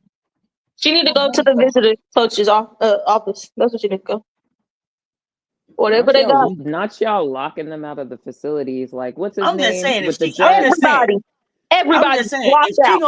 She gonna lock the players out. The coach can't go to her office either. I wasn't gonna lock the players out. Lock them all out. Everybody locked out. Everybody. Y'all are now visitors in the house of Duke. You are now a visitor in your own house. Well, on to the next one. Praise the Lord. Hook 'em horns. Texas came in there and stole one. Texas came in there and got one. I can't even say stole one because shit. I feel like they earned it. I mean, they played the basketball game that they were supposed to play. I don't feel like we play Gamecock basketball, but I've said a lot about what I think about the game already. So, what are your thoughts? My thoughts on this game. I think it was a good game, like overall from like a basketball perspective. In terms of like, I'm sorry. Can I say one thing? I'm sorry. Yes. I want to make one correction. I feel like Rory earned it. I want to say that. Carlton too. Carlton too. And Jordan Lee. Those are the three I'll give. They have players that play good basketball, but I give Rory Harmon a hard time. And like I said during the game, I was happy to see this kid playing without a brace because I think that makes a difference in how she plays her game. But when it was time to close, she fucking closed. And she closed with making a shot, but she also closed with making a high IQ play on the defense by tipping the ball when we threw it in, because it took the 0.6 off the clock. It took the opportunity for us to even get up a real shot away. So when it was time to close, and I don't think, and I could be wrong, but in my heart of hearts, I don't think that Vic was like, Rory tipped the ball. I feel like that was her basketball IQ, basketball instinct, feel for the game. So I got to give respect where respect is due. Rory closed that show. Go ahead, Brittany. I just think with this game, it came down to limiting mistakes. And I think the third quarter, SC had it going. It looked like, okay, they were finna separate. And Texas said, oh, no, not this time. That's what Texas said. Yeah, like, we're not finna let y'all get on this run and just blow the game open in the fourth quarter. But I also think that came with SC making mistakes and too many mistakes. I think there were too many turnovers in the fourth quarter. I didn't like the defense in terms of the screening defense. I didn't like it how they defended screening actions all night. I think Texas was getting into that because Texas likes to screen a lot, like on the baseline and just blow towards the basket. And so with that, they can come off these screens and then they can curl so they can get that little pull-up jumper, whether it's in the lane or a nice little mid-range jumper. I think that we're getting to that a little too easy throughout the game. I liked the Raven on Booker matchup, and I liked that matchup a little bit better than the Tessa on Madison, just because I think Raven did a better job of being able to get in to Booker before she could really hit her spots. She did it better than Tessa, and I just kind of think it's just because Raven is a little bit more physical of a guard than Tessa. In terms of when you're guarding somebody like Madison Booker, you need to get physical. You need to get physical with her, and specifically, you need to get physical with her without fouling. And I think Raven, I liked that adjustment throughout the game. But the free throws down the stretch in close games like this, free throws matter, and just missed too many free throws, too many turnovers, and rebounds. Gave up 2. I don't know what happened in the fourth quarter. Quarters 1 through 3, it was like, all right, yeah, rebounded pretty good. Nothing to like stress about. But fourth quarter, I don't know what happened. It just like, all right, we forgot to box out. I have an answer for you when you're finished. Oh, please. Oh, please give it to me. Well, it's gonna have me go on a little tangent. So. Oh, you can go because I finished. Yeah. Okay. The rebounding in the fourth quarter just was not good. Okay. E&E is the answer. E&E. Energy and effort. Mm-hmm. That was it. Specifically in the fourth quarter, I'm gonna just read a couple fourth quarter stats for you. Starting with let's stay on rebounds. So South Carolina had 2 defensive rebounds, one of which I'm pretty sure. Why does it say 2? They didn't attribute one of them in the score sheet. Anyway, 2 defensive rebounds, 2 defensive rebounds, total rebounds, as compared to Texas's 13 total rebounds, of which 8 were offensive. Again, 2 versus 13, of which 8 were offensive in the fourth quarter. Like, that is not the time. Energy and effort. There was a play towards in the fourth quarter. I'm pretty sure it was towards the end, but I'm loosely trying to remember where in the play clock it happened. But There was one where they got 2 offensive rebounds in the same possession. There were other times where we'd be guarding, we were straight up, they get around us, and we just left our hands open and didn't turn around to even box out or jump for the ball, and they missed it short. So there were ample opportunities to get a rebound and close it out, which we didn't successfully do. And then you look at kind of some of the other stats, and it's like, all right, we had 4 personal fouls to their 7. Again, you talked about getting the free throw line. And we went to the free throw line 8 times, converted 5. They went 6, converted 4. Like, not good enough. The other one I wanted to point out, total possessions. So field goals. We went 4 for 8 in the fourth quarter. They went 8 for 17. And what did I mention again? The delta between our 2 rebounds and their 13, of which 8 were offensive rebounds. Basically, that's it right there. They got 17 field goal attempts to our 8. And we gave up 8 offensive rebounds.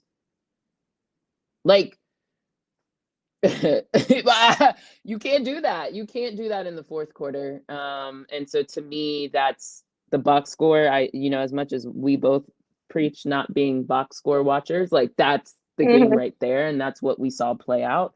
To me, again, it was energy and effort. And quite frankly, I had an issue with our energy and effort throughout the whole game. Now, what is interesting and what is like kind of funny is we lost the game by 2 points, and I was mad about our energy and effort the entire game. So back to Auntie's point about, like, quote unquote Texas stealing, like, in a way it kind of does feel that way, but Texas did the things and did the hustle that equated to a win, and we didn't. And to me, you can't spell lesson without a loss. Ideally, you learn without having to lose, but, like, maybe for this team, we just have to learn through that, because that film session is nasty. Like, the hustle plays, the watching, and yeah, we played back to back, but so did Texas. Their starters played a ton of minutes too. So we got to dig deeper, and, like, at the end of the day, like, the little things matter. And we got to be better for it. I thought our execution wasn't great in the fourth quarter. I thought for our team, I expected a little bit more. Like, this is not, like, it was great. Roy tipped the ball, like, good heads up play at the end of the game to take 0.6 off the clock. But also, like, Raven, we had a timeout. You didn't have to force that pass. That didn't need to happen. That was a forced pass with the timeout. You could have called it, because I'm pretty sure we had our timeout. We set up. Vic saw what we were set up in. He called a timeout. I think you still can call a timeout after that, because it's not a back-to-back timeout. So Raven should have called a timeout instead of force that pass to Tessa, because Tessa had already flashed in front of her, and then she was kind of just standing there, which allowed Rory to just kind of poke it out. Again, it's still 0.7. So, like, let's be honest in the grand scheme of things, but those are the type of attention to detail, execution that, could have given another. And chance. that was just the comment I was going to say. When you said effort and energy, I was going to say attention to detail. That was all. Yeah. It's always in the details, right? It's the little things, and those are things that we normally do that I think we'll clean up. Yep. Some lessons learned, and So for me, that was it, and it's, again, back to the point of, like, I think they'll be better for this, but you have to do the hard work, right? And say, we're not South Carolina of the undefeated season, and I've been saying that all season in our baseline previews and stuff like that. I've said, like, even as fans, like, you got to erase, like, not, you don't have to, but it's ideal to erase that out of your mind. This is not the same team. We are a new team. Don says it too. Like, there's too many new people for us to be anchoring to an undefeated season. And for those of us who have been South Carolina fans for quite some time, like, we never had an undefeated season before, and we still were able to get to the mountaintop. And for me, this is what I've been referring to when I say bumps and bruises. Like, this is exactly like, these are the bumps and bruises. And I think, digging deep, I'd like to see more communication amongst everybody, but there needs to be more communication on defense. Again, attention to detail, boxing out, attention to detail. Like, we got to get back to some of the foundational stuff and really be intentional about it and be a high functioning, productive, foundational team. When we look of all of our other championships, we were more foundationally sound. So we really need to buckle in on that. That includes free throws. That includes not turning the ball over and forcing passes. That includes not forcing shots, like being aware of kind of that element. So getting really foundational is my focus area for us. And to me, that starts with the energy and effort, not coming out flat. Even though we went up 5-0, I still felt we were flat in the first quarter. So I'd like to see that change a little bit more. I really like to see us commit on the defensive end. Like, the defense to fuel our offense is really what I see from this team. And we've clearly shown that when we buckle in defensively, we are smothering for other teams. We are smothering. Like, that has to be, to me, I know Don keeps saying forming our identity, but like, that's the identity I see for this team. There's just too many new pieces for that to be a throwaway. Like, it has to be the center of what we do, because that will keep us in games. That will keep us owning the pace of games like we'd like to, and that gets us out into easy transition points. So I think, again, trying to run with other teams and go tit for tat offensively, like just where we are right now, it's not quite there. So therefore, defensively is really what I'm focused on, and that includes rebounding and closing out possessions. So that's what I want to see a little bit more. I think some positives that did come, like, again, when we buckled in defensively, I saw it. I think Tessa did, as compared to the Duke game, she was hunting her shots a little bit more in the first quarter. I did like the adjustment. I felt like Latson was forcing shots, and especially forcing it amongst the trees too much in the first quarter. And she wasn't getting the foul calls that she probably would have gotten at Florida State. Welcome to South Carolina. But in the second half, I felt like she adjusted really well from that standpoint, and I kind of saw a different energy from her. But again, like, how do we accelerate that and bring that into like the first quarter a little bit more? Is an opportunity for her. Joyce, I'd like to see the commitment to rebounding, four rebounds, even though you sat for a little bit in between the third and fourth quarter. Like, that's not enough as a 4. And I think Don called this out too in the presser. Like, there were times where Tessa was in the corner. I thought we took a shot. Nobody was there to rebound, or Medina was still fighting for position. There was one where Maddie came down, literally passed it to Joyce, who wasn't really squared up that well, but kind of just took what I felt like was a rush shot, and then it resulted in Texas getting the ball and going down the court. So I think we all need to look at film, be better, and make a commitment on the energy and effort, specifically on defense. So I liked Adele as well. Great minutes for Adele. Absolutely, Medina, great minutes for Adele. Great. I loved it. Yeah, when Medina was cooking, I thought we went away from her, but I thought she found her bearings in this game and was cooking a good bit. I'd like to see probably a little bit more demand of the ball from Medina. I think that was like an instance for that. And then Medina, as she's learning and growing, like those screens have to be stagnant, and some you have to be set. And some of that, there was one where I thought Raven didn't wait for Medina to set. That was on Raven, but there were other times where it was on Medina. She was leaning.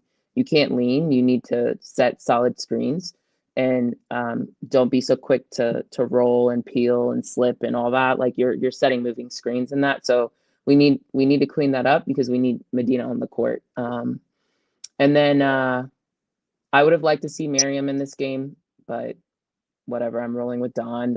But whatevs. Whatevs. I was surprised Miriam didn't get in, just given how much rebounding success she had versus Duke, and that was part of our issue in the fourth quarter, especially early with some of the Isla minutes. I thought we didn't get some of them that we should have, or in some conversions. But hopefully everybody kind of just like gets a better sense of what they need to demonstrate and what they need to show. But we'll take the L, like an L versus the number 4 team, soon to be whatever they want to make Texas. Cool, whatever. We have an opportunity in the house to get back and look at the tape. This is the value of playing real competition. While it sucks, you get exposed maybe, but it allows you to know what to focus on, right? And so from here on out, free throws, rebounding, boxing out. You know what I mean? Energy, effort, like. So it shines a light on what we need to do differently, and there's no like falsehoods. And I still think at the end of the day, the girls, like, there's no excoriating. Like, I don't think we should be like the 20th team in the nation because we lost to Texas by 2. Like, I think people are taking it a little too far. I think people need to chill out. It's okay. Like, it was a very winnable game. We just didn't execute down the stretch. So learn from it, get better, work on our communication, and do the little things a little bit more. Yeah. One of the things I like, I'm sorry. Oh no, you good. You can go. This real quick. One of the things that I do like, and Don pointed this out, is that this was a great opportunity for those players that are new, that are going to be new to the SEC with us, to feel what it's like to get that SEC heat. From a team that's going to be coming for us, you know what I'm saying, without it costing us a conference win. So I thought this was a great experience, and maybe that's why Isla played a little bit more, is all I could think of as I was listening to what Don was saying, to make sure that they, understand what the SEC feels like come conference time. So I thought that was kind of a good little cheat code as we take this L. But go ahead, Brittany. Yeah, the minutes that Isla got, and specifically where she got them at, was definitely a welcome to the SEC. Oh yeah, welcome. Yeah, welcome. Yeah, you here now, big dog. Yeah, her minutes were what? Fourth quarter minutes.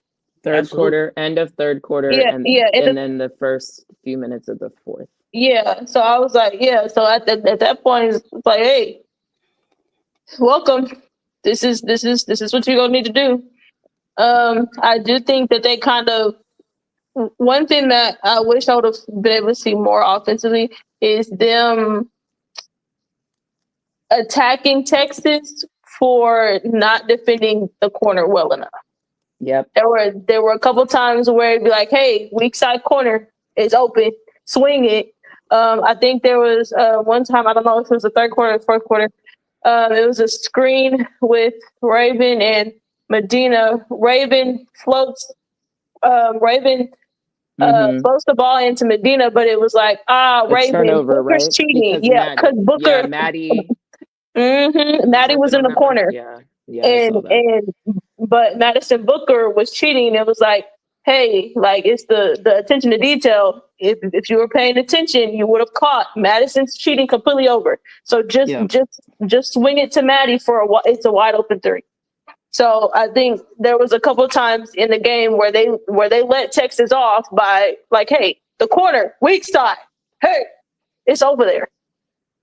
Because Texas was so focused on what was going on down low, it was like, missed a couple passes here and there.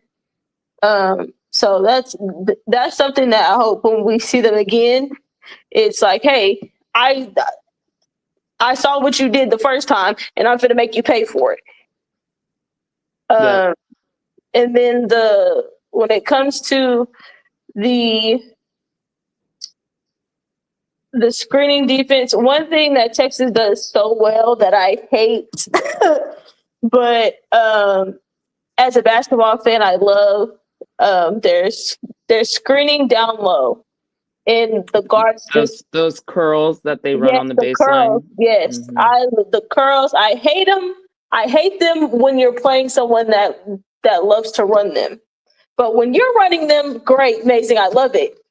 But just their ability to just like, all right, we're coming off these curl screens, and I think there were times when the guards were able to get in front to make sure, like, all right, they're not shooting a wide open pull-up jumper. It was times where, okay, you're here, but then you're opening up and allowing them to just turn the corner on you. I think there were a couple times with that. I think when that last shot by Rory on Tessa, I think Tessa guarded it well until she let Rory get. She took a false step. I thought she took a false step and then opened up. Yes, that's that's what she did. Because the thing about Rory is like Rory's just one of those guards you don't really want her to get downhill. Keep her in front of you. Keep her in front, and you'll be okay. But the minute that you make that false step, oh yes, she's making you pay. And it sucks. And I think there were a couple ones in the fourth quarter where it was Rory or Madison, where Madison it was just too easy. She was just getting too many easy looks at the basket, and it's just like, hey, we got to remember, like, she might not be hitting for quarter 1 through 3, but let's not give her any open looks because we don't want either one of them to actually be like, all right. Because with them, it only takes 1 or 2 of them to go in before they start thinking like, oh yeah, like let me go and attack it. So yeah, with those two, I think when it came to late game execution, it was like there was too many times where they just let Madison get some easy ones, and then Rory at the end. It sucks because I think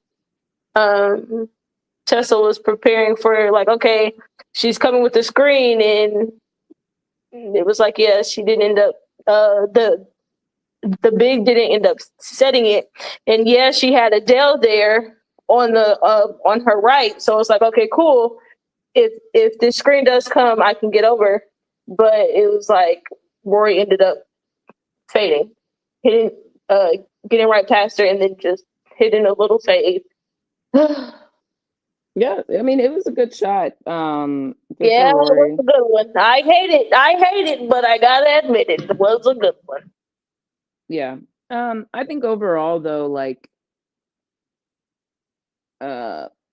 I said, the game, like we missed 3 free throws down the stretch. There were a couple bunnies. I mean, all game we gotta like the bunnies, the concentration and finishing those through contact. Like it's, you know, we're not gonna blame the refs solely. I'm not doing that because like some of these were just you didn't finish. I do think there was hacking going on, but at that point in the game, like they're not calling it or they are, you know what I mean? It's just like you gotta finish. We didn't do ourselves favors either. There was some shooting ourselves in the foot. So in spite of all of that, you know, you had an opportunity to have the game tied under 2 minutes, right?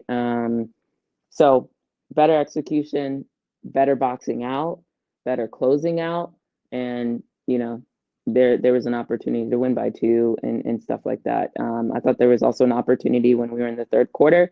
We went on a run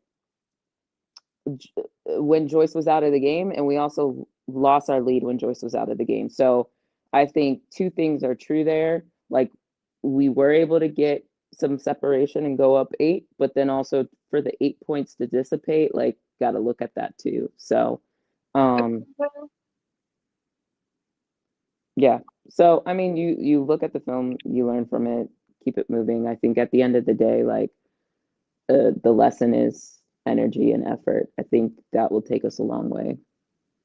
Absolutely. I have a question. Mm-hmm. In regards to Vic, Vic had Jordan Lee on his roster last year, right? Yes. Or is Jordan a freshman? No. Preston. Was Jordan on the team? I think Jordan was. Yeah, Jordan was. Okay. Yeah, I'm checking. She didn't look like this last year. Yeah. I mean, you know, confidence and work in the off season. So yeah, confidence and work in the off season, but I'm also looking at Vic. Like he also wasn't running her like this, playing That's her like true. this last year. That's true. So That's true. Vic, she didn't look like this last year, but in part because you wasn't playing her like this either. Yeah, definitely saw the kid show out during this this tournament, because I was like, oh, okay, cool. Like, oh, I was like, wasn't she here last year? Vic, yeah, you suck. That's it. That's all I have to say about that. I wonder if we would even saw her this much if they didn't have so many people out injured. Because they had Preston out injured. Who else was out? Crump, right? I think Leah Crump. Because that's the freshman, right? Is that the freshman? Yeah.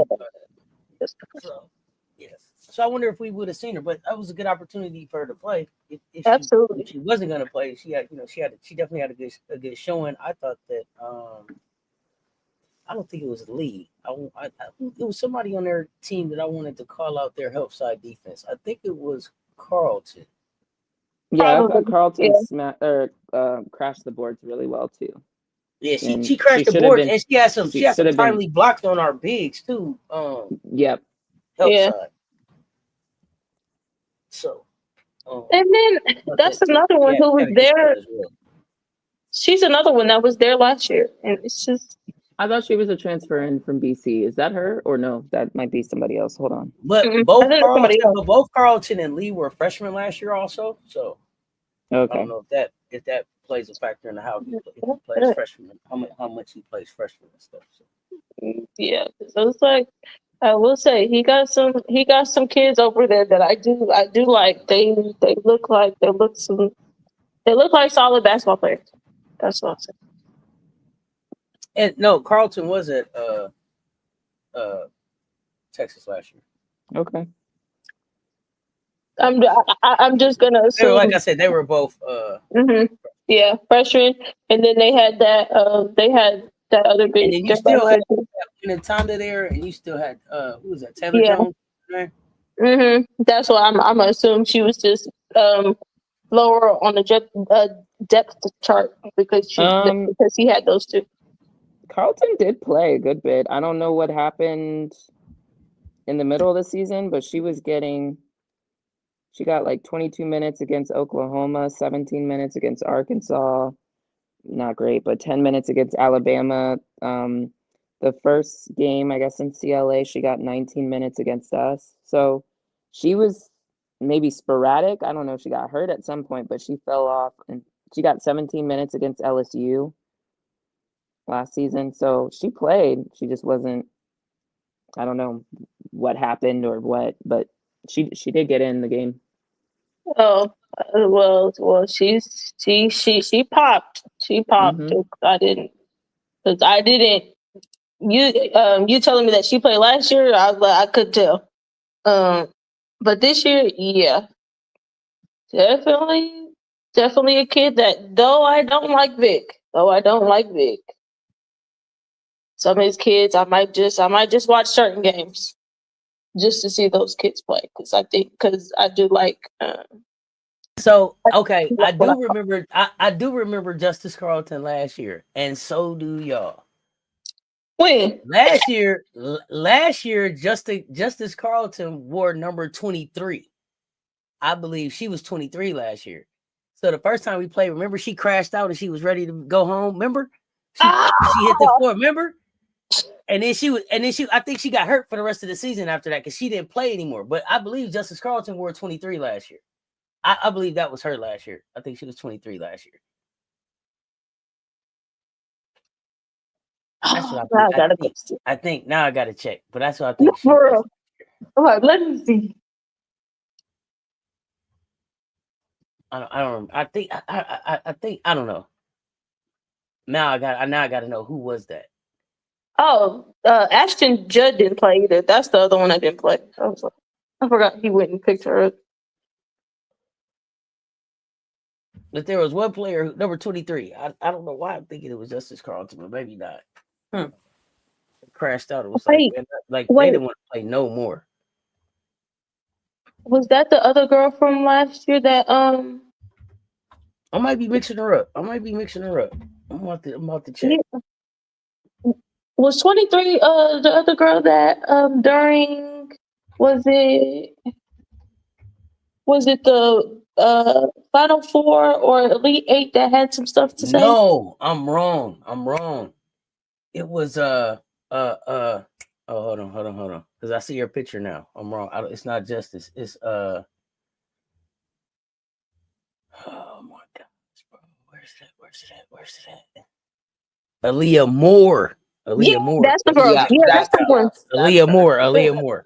That's her. I'm sorry. That's the one. Sorry. I take that back. I take it back. It was Aaliyah Moore that crashed out and didn't want to play no more. She's like, I'm ready to go. And she was a senior last year. So they had a few people that aren't there anymore. Winning time to Aaliyah Moore.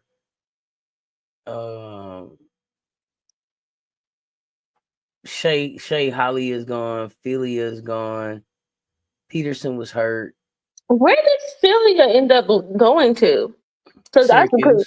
Syracuse. Oh, I mean, I said Peterson. I mean, Preston was hurt. No, we got you. yeah.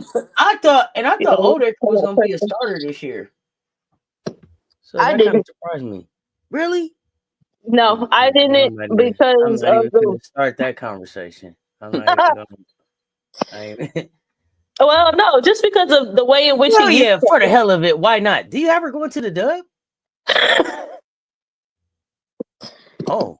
Why must you do this, Cess? I did because I thought originally she was gonna be more featured in Texas offense. Clearly was wrong. I think she'll get picked up like a late round. Yeah, somebody will pick her up. But will she stick? I'm not 1,000% sure. Yeah, I don't think so. Based on what we've seen, I don't think so. But she did have a couple really good. Speaking of the hustling, watching her out hustle and get the ball, I was like irate. I was like, "Are you guys kidding me? Like, why are we watching?" And so good for her for reaching down there and getting the ball and swatting it back in the field of play. But yeah, she's definitely a disruptor down low. Yes, she is. She is a disruptor. Now, here's the thing that frustrates me about her is that everybody knows that she does that arm hook, but it doesn't get called, and I don't like that. I don't like that arm hook because people can get hurt with that. So I would rather just see her go have another go-to move, but it appears to be something that's built into her game. Where am I tripping? The hook. Well, it seems the same way that flopping is built into Rory's game. It's something that Coach Vic is allowing. I mean, that head snap is something crazy. Hey, Rory be selling, don't she? Yes. Oh God, like. But hey, listen. If you can, she puts the pressure on the refs to call it. And see how they didn't call it. They didn't call it once this whole game. They didn't. No. Which is why that built into that game. I'm intrigued to see how it translates to the next level. Will she get some of those calls in there? Sneak some. It's intrigued. So, before we got here, we got Louisville coming up. Louisville. Bump. In Louisville? Right? Yeah, in the Yum Center, yeah. I haven't watched much of Louisville this year. I see they lost to Kentucky and UConn. Oh, they didn't have to. They didn't have to necessarily lose either one of those games, which is crazy. But yeah, lost. Dang, that sucks. Not necessarily having to lose them. Yeah, because the Kentucky one looks like they lost by 10. Yeah, and UConn 79-66. They was in the game. I haven't watched much of Louisville. You know, that was another they came back into the game type of run against UConn, like Michigan. Oh, yeah, I see. Mm-hmm. Hence my comment that everybody's not looking just invincible. It's been some walk downs. It's been like, hey, 2-3 more minutes left in the game. This could have went different. Yeah, Brandon, 26, 18 You, in the fourth quarter. UConn. Commish, any thoughts? On UConn or Louisville? Both. For Louisville, my focus area will be boxing out and rebounding and defending. I'm gonna sound like a broken record until we make it second nature. Those are all of the things that we said. Yeah, so I get you. Yeah. So I want to see that. I want to see that actioned and learning from this past game.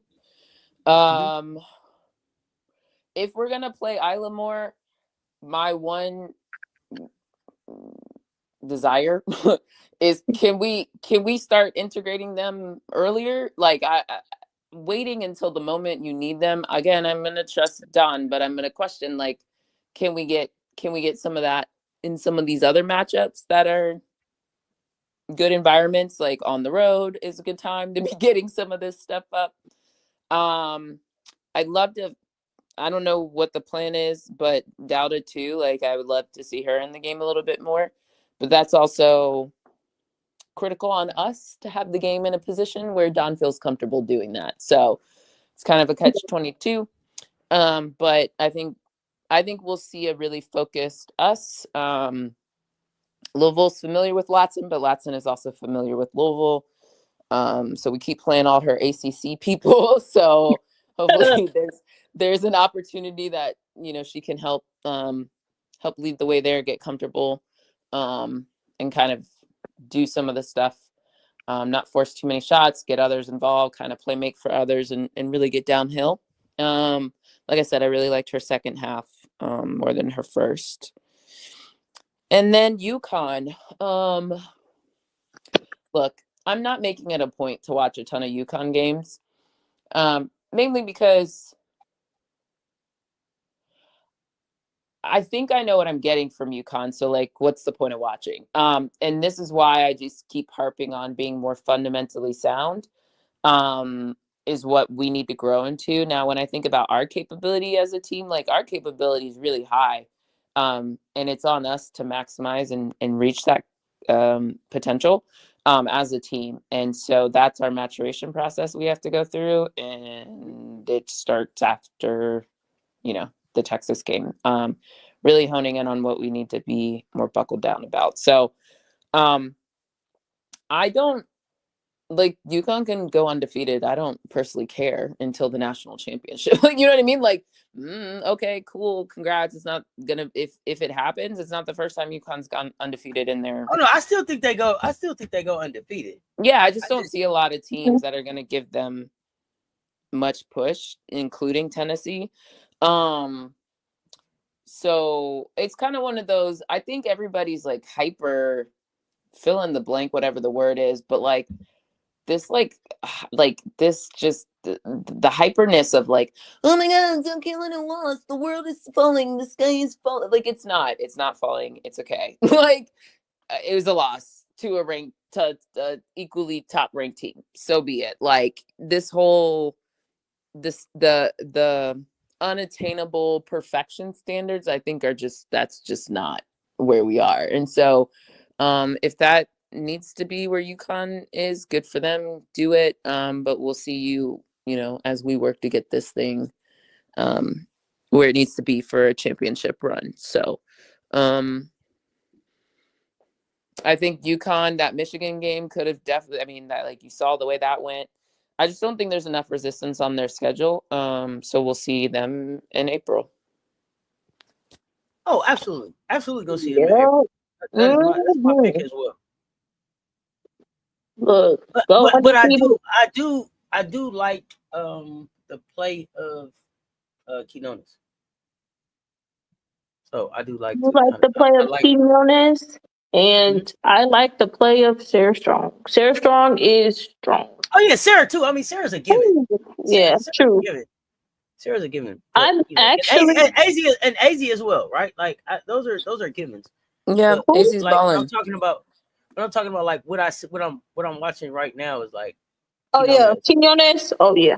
Heckle hasn't turned into what I thought she was gonna be at UConn, but I think she's still finding her way, and I think they're gonna carve out a niche for how they use Heckle still. I think Gino has a plan, so we'll see. And then what? Heckle's only a sophomore, right? I believe. Yeah, so it might just be. It might also be one of those things where, like, next season will be where we really see Heckle like pop. Because the part is, hey, AZ's gone. They're looking for their lead guards at that point. Well, KK, right? KK will be a. She's another one. Where is she gone? I think she. I think she's a junior. She's a junior, right? Let me make sure. KK is still there. Okay, yeah. So yeah, she's another one of the ones who. All right, once AZ is gone, I expect them to look at their backcourt and see, like, all right, this is what we have. This is what we're rolling with. Y'all been in the system for Heckle, it'll be 2 years, KK 4. So, like, at that point for KK, like, this your team. Not your team, but it's your team because it's technically Sarah's team. Because it's technically Sarah's team, but it's your team too. So yeah, I had hope for the kid that the kid'll next season will be her time to shine in the UConn era, whatever. But yeah, UConn is UConn. UConn's gonna UConn, to be quite honest. And I think I think it's crazy for people to be like, look, you go undefeated one season, and the minute you lose, people be thinking the sky's falling. It's like, bro, it is not that deep. Like, it's one game out of how many ever more you have. Like, you have all the way to March. For others, all right, y'all ain't got to March, but so it's just like you take every game one step at a time, one game at a time. There's no point in looking ahead because the minute that you start looking ahead on your schedule, you end up messing around and get beat. Yeah, so I expect SU to go into Louisville on some, like, all right, took a loss to Texas, but I'm not taking a loss to you, and I'm going to take it personal. I'm going to let you, like, no offense to you, Louisville, but this is business, and got some business to handle. Got to do what I got to do. We can be cool after, but not on December 4th. Got to get business done. Well, I mean, we on SEC business anyway. We on SEC business that day. Oh yeah. So since I've heard some crazy. I've heard some comments in the background questioning. What is the comments in the background, huh? I've heard some comments in the background questioning SEC. Oh, that game? Oh, question the SEC overall? Yes, questioning the SEC overall. I'm like, okay. As compared to the ACC? The wide open ACC? Just in general. Oh, okay. Just in general. Wait a minute. We got. No. I mean, I understand the question. What is the question? What? There's a question if the SEC is, and correct me if this is not the question you're referring to, Brittany. If the SEC is as strong as it normally is, top to bottom. That's the question. Okay, so if not us, then who's stronger? It's not who's stronger to me. It's a question of, is the SEC as dominant, as like strong? That is so, okay. I think. I see what you're saying, but okay. I mean, like, I do think it is looking top heavy. We'll see, right? Like, I think it's worth asking the question. We'll see, and I can't give the answer to that till certain teams start actually playing certain opponents. Like, I cannot answer that question watching you play fill in the blank school and scoring 125 points. True. And I think the other part about it is then I just be like, okay, so what other conference? I just like, what? No. And that's what I'm saying. Like, for me, the question isn't there's another conference who's like undoubtedly better. It's more just, is the conference as strong as it's been touted to be historically? That's it. Yeah. That's like comparing teams to last season when players leave. Like, okay, we're not as strong as last season. We still stronger than you. So what you talking about? No, for real, you can still come get whooped. Y'all still finna catch this work. Still finna get work any day. Question: does that no? Because it was a Who did holiday. I just say, George? Who did I say, Georgia just beat? We out here giving out work, man. Right. Hey, That's y'all right. better leave the SEC alone. Talking about us top to bottom. Don't worry about us top to bottom. Yeah, but then And you also, on this granted, 28th day of November, Georgia beat Kansas. I don't want to hear about it, buddy. But Kansas can't. Okay, sure.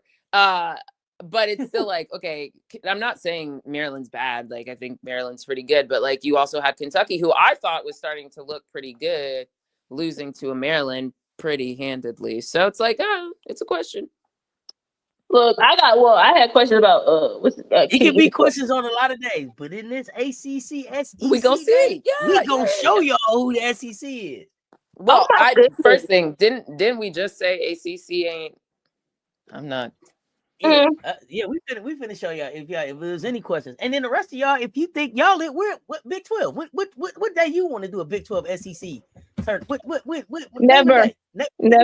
They're smart. Big 10, never. Big 10, Big 10. Pick a day. Pick your schools. What day? ACC, we appreciate y'all for lining up for these BTAs. Did we win it? Did we win the battle last year? Of what? ACC? Yeah, ACC, SEC. Yeah, we won. And did we win on both the men and the women's side, or do you keep up with both? Oh, I don't be checking the. If I had to guess, just given how strong, how many SEC teams were in the tournament, the SEC was pretty strong on the men's side because that's where the South Carolina men got eaten their lunch eaten. Because it was like at one point you looked at the standings and like 10 teams, it was just like 1, 2, 3, 4. Like it was like, that's crazy. So the SEC men were pretty strong last season. Okay. Hey, y'all brought up this Kentucky and Maryland game, and that had me come look at this. I'm gonna have to go watch that game. I'm just looking at the box score right now, though I hate box score watching. Something that stuck out to me. Why the heck did Stratton only have 9 points? Yep. I think she might have had foul trouble, but I might be conflating that game with other games that I was looking at the box score. Good luck. Well, by now it may be out, but it was hard to find because it was on one of them channels that, during the holidays. But I think it might be out somewhere yonder by now. Hey, it's Michael Cook though. Michael Cook, 22. I like that kid. I like that Michael kid.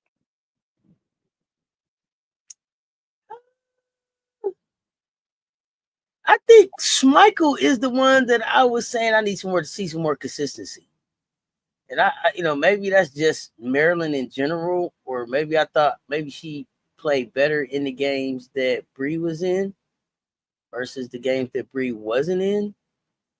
Because people could key in on her a little bit more. Mm-hmm. Schmeichel was the one that I was saying I like to see a little bit more consistency, but it's something there. Mm-hmm. That's the thing. I think there's something there, and I needed to brew real quick because I'm trying to see something. Because hold on, how tall is she? Let me look.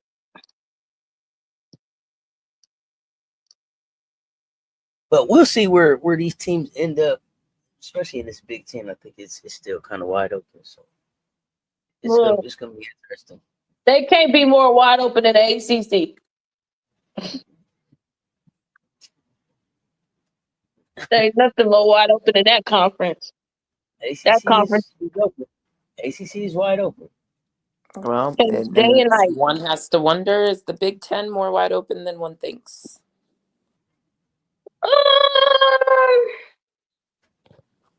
I think it all comes down to that. You got Michigan, you got UCLA. They're not wide open, but Maryland, if I can't really say too much because I haven't seen too much Maryland, but the way they've started this year looks strong. So maybe there's more opportunity. I was one who just gave it to UCLA, but we'll see. Yeah, well, look, we, especially if UCLA wants to play like they don't have bets on the floor, anything's possible. Good point. But hey, we This is never true. know. This is true. We never know. I don't know. Bets makes your life easier, but I don't know if they know that. Well, we shall see. We shall see. We got some good hoops coming up. We got Louisville coming up. I think we take care of business. I'm interested to see how this team bounces back after a loss. We got, oh my goodness, we got some good hoops that we're gonna be able to talk here coming up. We got Unrivaled getting ready to come up. We got some CBA stuff we gotta get ready to come up. And so I must ask you, now that it has become this 29th day as we close, lockout, strike, and an additional 30-day extension. Where do you think the WNBA goes? We gonna keep doing this. They got another 30 days to give. They can give them another 30 days. We're gonna keep 30 That's days. what I'm asking. Oh, it's on them. Stop playing. I ain't doing no 30 days, bro. Y'all doing too much. But I thought they said something about you have okay, so if I understand this correctly, the union is almost in a situation where they have to keep giving the 30 days if they ask for it. Otherwise, it looks like they're not bargaining in good faith. Is that right? I think that's correct. Okay, and so then if they don't, then they can, what do you call it? Break up the union? Dissolve the union? Is that right? So well, it'll be interesting. Do you think the Dub will ask for another 30 days? Or do you think they want a lockout? No, I don't think the Dub wants the lockout. Yeah, the Dub doesn't want it. I think the players are like, hey. I think the players are prepared for it. Like, if we gotta do it, we gonna do it. Bump it. Y'all keep playing in our face. So Makes sense. yeah. So I wouldn't be surprised if the Dub tries to 30-day it like the government every 30 days. Every 30 I don't days. have any hot take brunch questions. So you guys have any hot takes going into this week before we wrap up? Any hot takes going into this week? No, I don't think so. No, nothing comes to mind. Yeah, I got. Hold on, wait. Let me look at something. Okay. Does everybody have the December 4th schedule up? Can everybody see that schedule? The December 4th schedule? Yes. Because that's ACC SEC day, right? Besides our game, what other game are you looking forward to that day? Oh, Ole Miss Notre Dame, because I need to see what Ole Miss look like. Yeah, I need to see what Ole Miss looking like, and it's in Ole Miss, so I know what Hannah's gonna bring for Notre Dame. So I mean, I'm gonna lock in on that one too. Since I'm bringing up the schedule right now. Yeah, I think.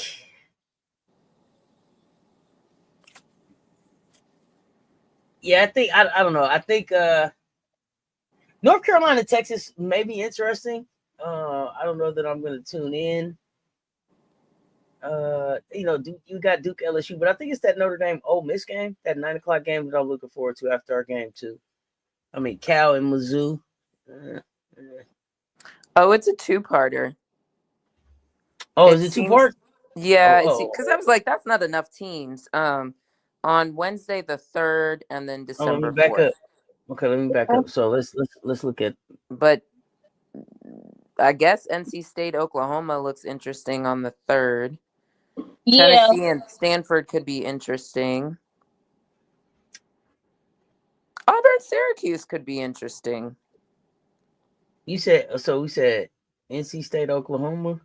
I think that's the marquee matchup that day. Ooh, I think that Stanford, Tennessee could be really interesting. That could be a fun game. Mm-hmm. Definitely Baylor. two teams that play two different styles. Right. Completely different styles. So interesting. And then Auburn and Syracuse, just as they're both building their programs and like trying to set a culture and a tone, that could be interesting. Mm-hmm. And then on the fourth, like you said, those ones are tune in, but I'll be more focused on our game at 7.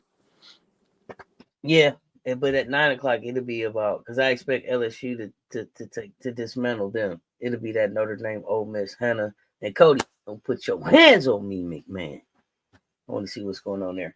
But it's gonna be another fun week of hoops. Can't wait to catch back up with you ladies and get your thoughts on this next week of hoops coming up.